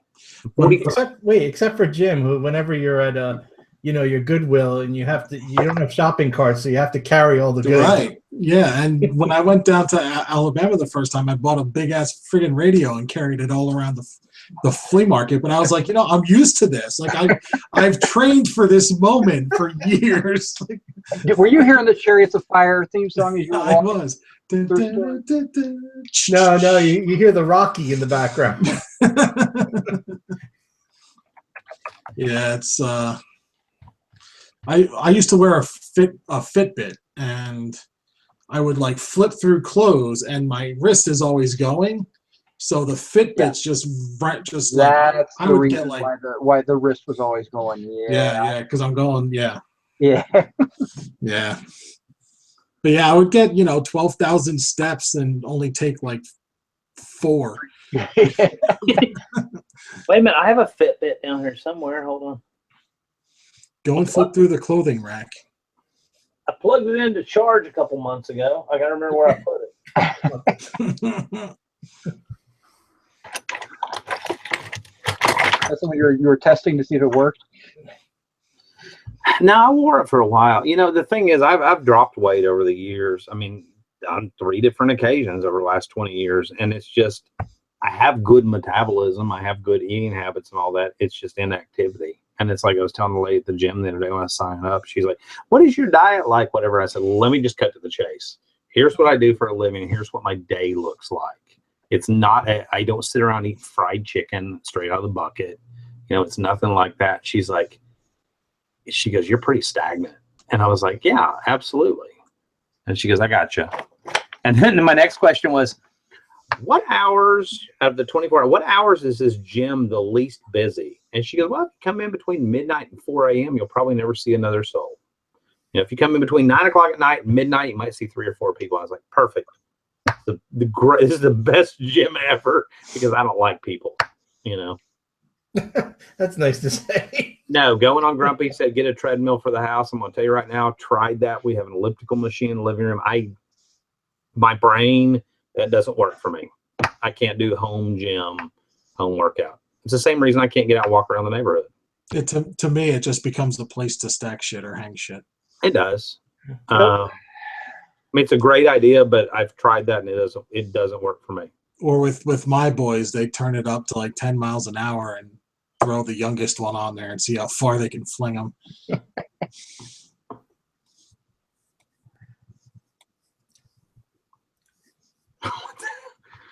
I'm trying to keep up with this side chat. Yeah, they're still going. Talking about kids now, the amount of kids you have. How many children is too many to have for a stay-at-home reseller dad? My goal is 4, and I'm willing to try for 6. Depends on how your girlfriend's wife, spouse, whatever, feels about being a brood mare. I mean, I mean, when we first I mean, married, you're not. No, go ahead. I'm just thinking, like I'd be willing to go for 10. I don't care. All I'm doing is the easy stuff. Like, I don't, you know. It's been in a couple of minutes and he's done. I mean, yeah. You know, it's funny when we were married 20 years ago, Tristan, who was an only child, goes, I just want to hear the pitter patter of little feet. Remember her saying that, you know, one of those romantic nights of, you know, what do you think about our family and our future and all that stuff? And, you know, I was one of 4 kids, 3 of which were boys. And I said, okay, cool. It was like one of those, like, right over my head. And I'm like, we'll talk about that later on down the road. And like within, you know, a couple years, and, you know, she had medical problems having kids and stuff like that. And basically, you know, was never supposed to be able to have kids. And we were blessed with a boy and with a girl. And the doctor goes, okay, you know, I'm taking it all out if you're done. And she's like, you know what, that's the perfect family. And of course, I'm standing there in the doctor's office at that point. And I'm like, what happened to that pitter patter of little feet thing? And she's like, shut up. You know, and it's like, and that was perfect. You know, some people are meant to have big families, have whatever. My advice to you, and I think Andrew's question is probably, as usually, tongue in cheek, but, you know, have one kid, figure out if you even like having a kid crying at 2 a.m. every morning. If you love that and you want to go through that 6 more times, then go for it. You got to have at least 2, because you got to understand what having 2 kids is like. 1 kid's easy. Yeah. Yeah, come on. That's simple. 2 kids, it gets more interesting. I mean, I have 6, so. I think if you have 1 kid and you wake up in the morning and you look at your kid and go, ugh, don't have a second one. Just stick to the 1. You have a second one because that way you can then pair them off with each other after a while. Because 1 kid, you're still a playmate. You know, you can be 10 years old, you're still a playmate. You get a 10-year-old and a 9-year-old, go play with your brother. That's true. And if you're late in life starting having kids, there's nothing wrong with that. But just do keep in mind, the more you have babies, the older you're going to be when they're 18. If they do move out at 18, you know, some kids live at home till they're, you know, 28 years old. You know, if you're 40 when you have your last kid, well, that's different. But, you know, you're 40 when you have your last kid and they don't move out till they're 28. I mean, damn, you're going to be 68 years old. Is that really what you want to do in your golden years? And that sounded negative against having kids or what. I love my kids. And if Gabe goes, you know what, I don't want to move out and I want to live, but, you know, but the kid stays holed up in his room. He was a blast tonight going to dinner. I mean, he's just a good kid. He helps me with everything I need help with without even, like literally I can go, here, we'll do this. This is a good experiment. Watch this. See if he comes down the stairs. Hold on. Hey, come here really quick. I need your help with something. That's a voice message. All right, so there you go, sent. Now watch the stairs behind me, and that kid will come down. He'll tell me he's busy. Or he'll go, I'm in the middle of the game and I can't stop. He'll skip the last 2 steps and he'll have a hoodie on. But I mean, he's a great kid, you know, and I got to think up something for him to do. It's more fun when he falls down going up the steps, though.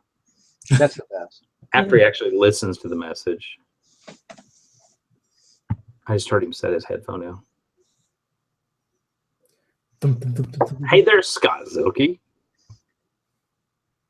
Who says, damn, y'all are still going. Here This comes. is not. Look.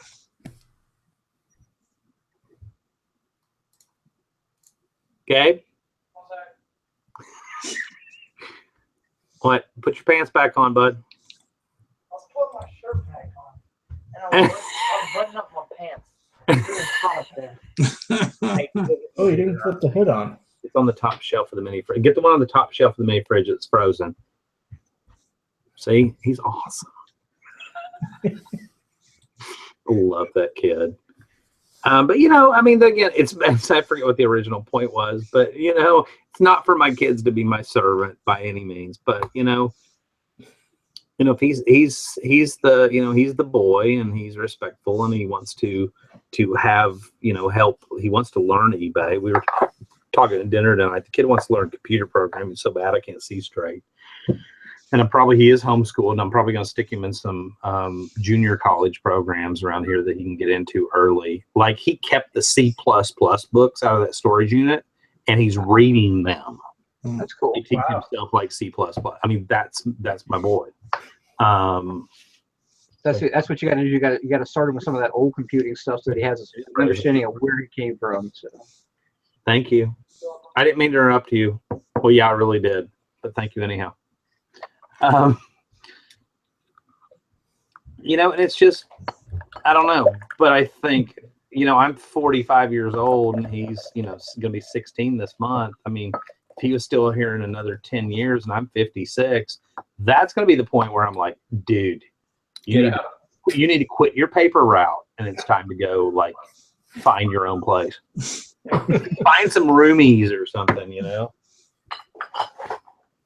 Hey, will you empty my trash? Mother's mustache said, I bet he's a good boy. You can just tell he's well behaved. He's amazing. He's the kid. Like at dinner tonight, we're sitting there and he goes, can I ask you a question? And I said, yeah, bud. And the waitress had just asked him if he wanted any more to drink. And he'd ordered the Shirley Temple or whatever. He said, is it better to say yes, please, or yes, ma'am? I mean, that's the kid that says ma'am and sir on everything. And I said, I don't use it a whole lot. I said, I wasn't raised in the South, though, so it's probably more of like bad habit on my part. But I said, I really only use ma'am and sir when it comes to like people that are older and respect and stuff like that. And I said, in your instance with the waitress who, was like 50 something or whatever, I said, it would probably be to say, yes, ma'am. I said, but you could do either one. Either one would be fine. And I mean, that's just the kid he is,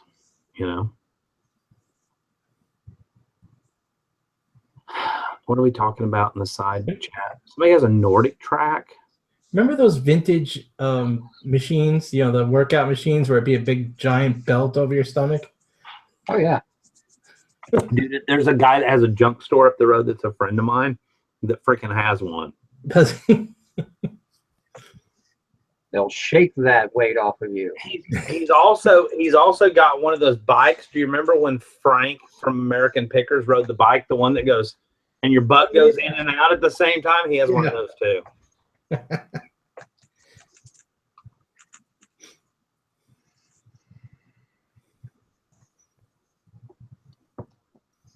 Sorry, I'm trying to keep up with the chat. Down a rabbit hole. Yeah. Oh, Tiffany C said, ugh, this ma'am crap has me going crazy. Tiffany C, you're in, I missed it earlier. What part of Alabama? I think South Alabama, but yeah, like South more Alabama. Specifically. Huh? South Alabama is what she said. So. Where did you move from? She moved from Las Vegas. Las Vegas. Yeah, that's like culture shock. Trust me. I did Missouri to Alabama in the early 90s, and that was enough culture shock. Worst embarrassing story. I'll just go ahead and tell this since we're live, because what better time? We moved from Missouri to Alabama in 1990-ish, right after I graduated high school. My dad was going to get a grocery store. It was a little more economically depressed grocery store. And I never forget the day I was talking to the produce guy who was African-American. And I said something, and he said something. I turned, I said, "Boy, you got to be kidding me." And he whipped around. And this is just a difference in cultures. I grew up in the Midwest. I didn't know that was bad. And he immediately whipped around. He goes, "You don't say that." I'm like, what'd I say? Like the part about you're not, that's not right, or like I'm literally confused. And he filled me in on boy is a very derogatory term in the South and all that, and it's considered racial. And I was like, dude, I didn't know that. I didn't say dude because that probably wasn't popular in '90, but well, yeah, it probably was with Bill and Ted's Excellent Adventure. But and I was like, I didn't mean. He goes, "No, I know you don't. I know you don't." And he sat me down, and his name is Lawrence, and nicest guy. I wish I knew where he was today. But he sat me down and filled me in on the difference between pop and Coke, and unsweet tea and sweet tea. And don't say this and don't say that. And I was like, I had no idea this stuff. He goes, "I know, I can tell."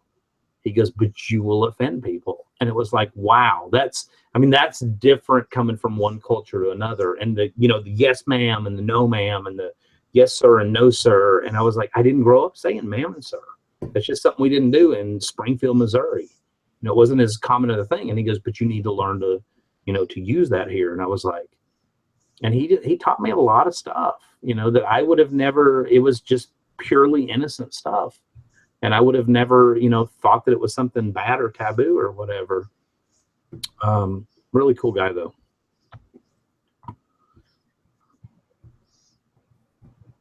LV Looper wants to know how long until Jim picks up an accent. I don't think I will. I mumble too much. Or he's too busy speaking Chinese.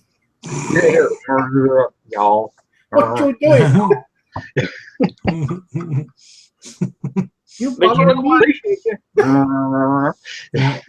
But you're born and bred like true Northeastern, correct? He's a Jersey boy, man. Yeah, I'm from Jersey. I wasn't gonna share all his personal details, but Jim rips his shirt off and he's like the situation all of a sudden. That's all we're gonna say. So and then lived in Florida for several years, and now you live in North Carolina, and you still haven't picked up an accent. So I don't think it's going to happen. This part of North Carolina doesn't. Yeah, you kind of don't. I mean, I think with a good 6 months of me schooling you or rubbing off on you, I think we can get you into like some really redneck talk. Yeah. So you're gonna rub off on Jim? Okay. Not gonna question that one. Right. So does this mean this is going to be Craig Murray, who lives in Birmingham? Guys, better pick up a load of Zima before you move. There's none down here. Craig, why are you looking for Zima?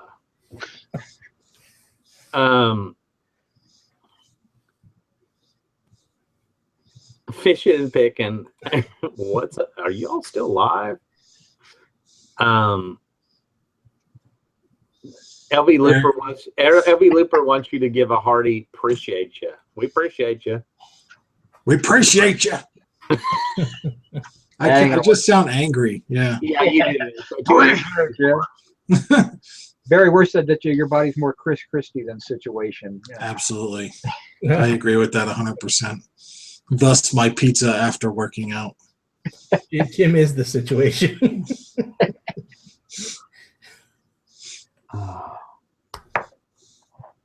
Chick Picker just says we can just transition right into the morning show if we keep going. So Yeah.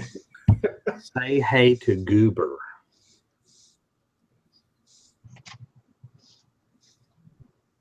Corporal Calico gave you Zima 2 thumbs down. It is 2 thumbs down. I agree. Julie, what kind of car is your son going to be auctioning at Barrett Jackson tomorrow?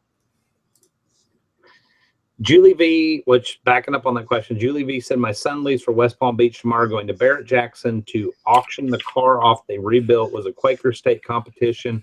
It scrolled up, learned how to take a dirt car and make it a treasure. I remember her briefly telling that story in one of the audience other shows, side chats.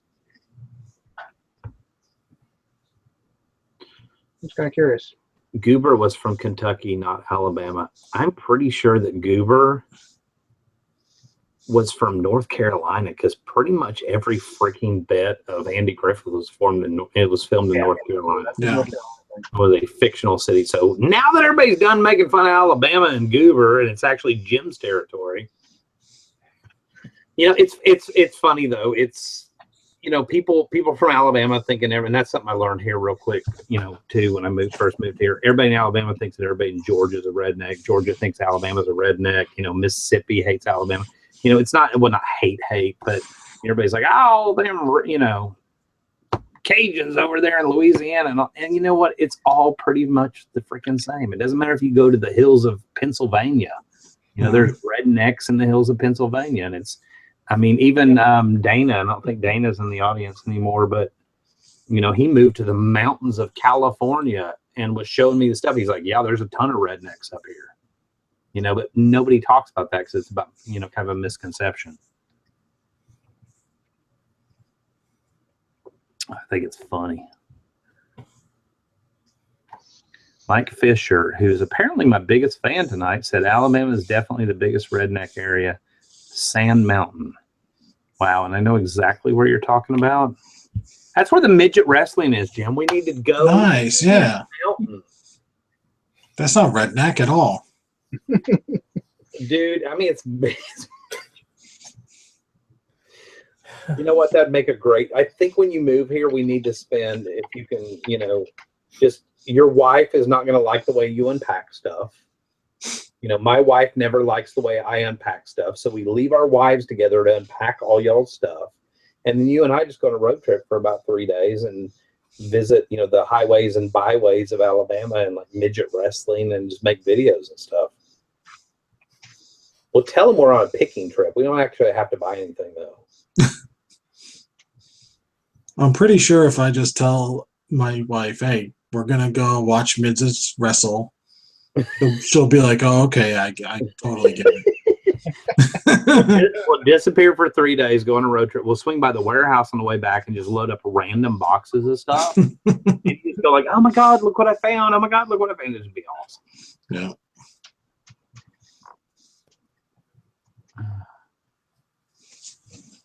Sponsor a midget, that'd be good.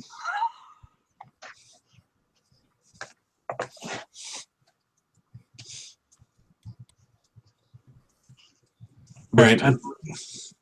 Julie V said was totally roached out, but I missed the first comment. The car. They restored a Mustang. She says she thinks it was a '99 Mustang they restored for Barrett Jackson. Oh, that's cool. And so it was totally roached out. So. Goober was George Lindsay, and actually, I believe he was from Jasper, Alabama. Don't ask me how I know that, but I used to live in Walker County. Somebody said Nashville, Tennessee for him.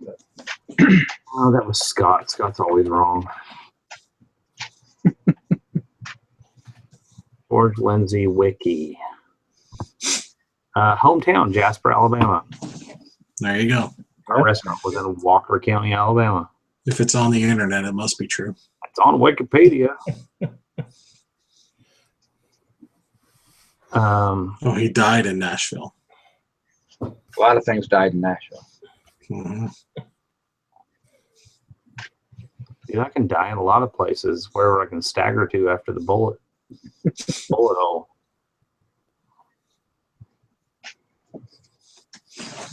All right, I think this is a good place to stop. It's 12:30 here. I have to be up early. Yep. As usual. The negative side of having children when you're a reseller. Right. Yeah. All right. So good show. We held 70 plus pretty much the whole time. So thanks for hanging out with us. Those that stuck around, those that left and came back, and were surprised to find us still on, which is kind of strange because we're always on. I don't know. Good show. Thanks for the laughs, and we're all shitty at ending this stuff, so That was like 4.5 hours, dude. We got to go another hour and 15 minutes to make a record. We weren't at to make a record. We were 7 hours on the election show. Yeah. Were we really? Oh, God, yeah. That's the longest one. Check out our worst election coverage ever. Yeah. All right. That was a good show. So we are shitty at ending. I agree. I'm the world's worst at ending. Big shout out to anybody and everybody out there that is new to the channel, new to Jim's channel. That I know we've had a lot of new faces, stuff like that. You know, it's all in good fun. If you made fun of me, I don't really give a crap. Go screw yourself. If you made fun of Alabama, the same thing. If you don't like what you see on YouTube, with the direction that things are kind of headed, you know, be kind, be polite, but leave your comments in these channels, you know, below, and just, you know, very politely but nicely, you know, put your point. Same thing in my videos. If you don't like what you see in my videos, I welcome bad comments, stuff like that. Jim gets them all the time. He's used to it. Just do it. But I think the landscape is definitely changing for YouTube videos as far as the reselling community is concerned. It's a little disheartening because I think there's a lot of people out there that think that's the way to go, because people, you know, they have a ton of subscribers, or they have a ton of views, so this must be the right way. If you want to see real content, people that really make it work, this is the channel to be on. My channel as well, if I can plug that for a second. But I think these are 3 other guys that I wouldn't be hanging out with tonight if I didn't feel like they're the real deal. There's a lot of other real channels out there, don't get me wrong. But just be cautious. If something stinks like shit, it may be shit. You know? But let them know. Yeah. Let them know. If you don't agree, let them know. Cool. So. Yeah, we're going later.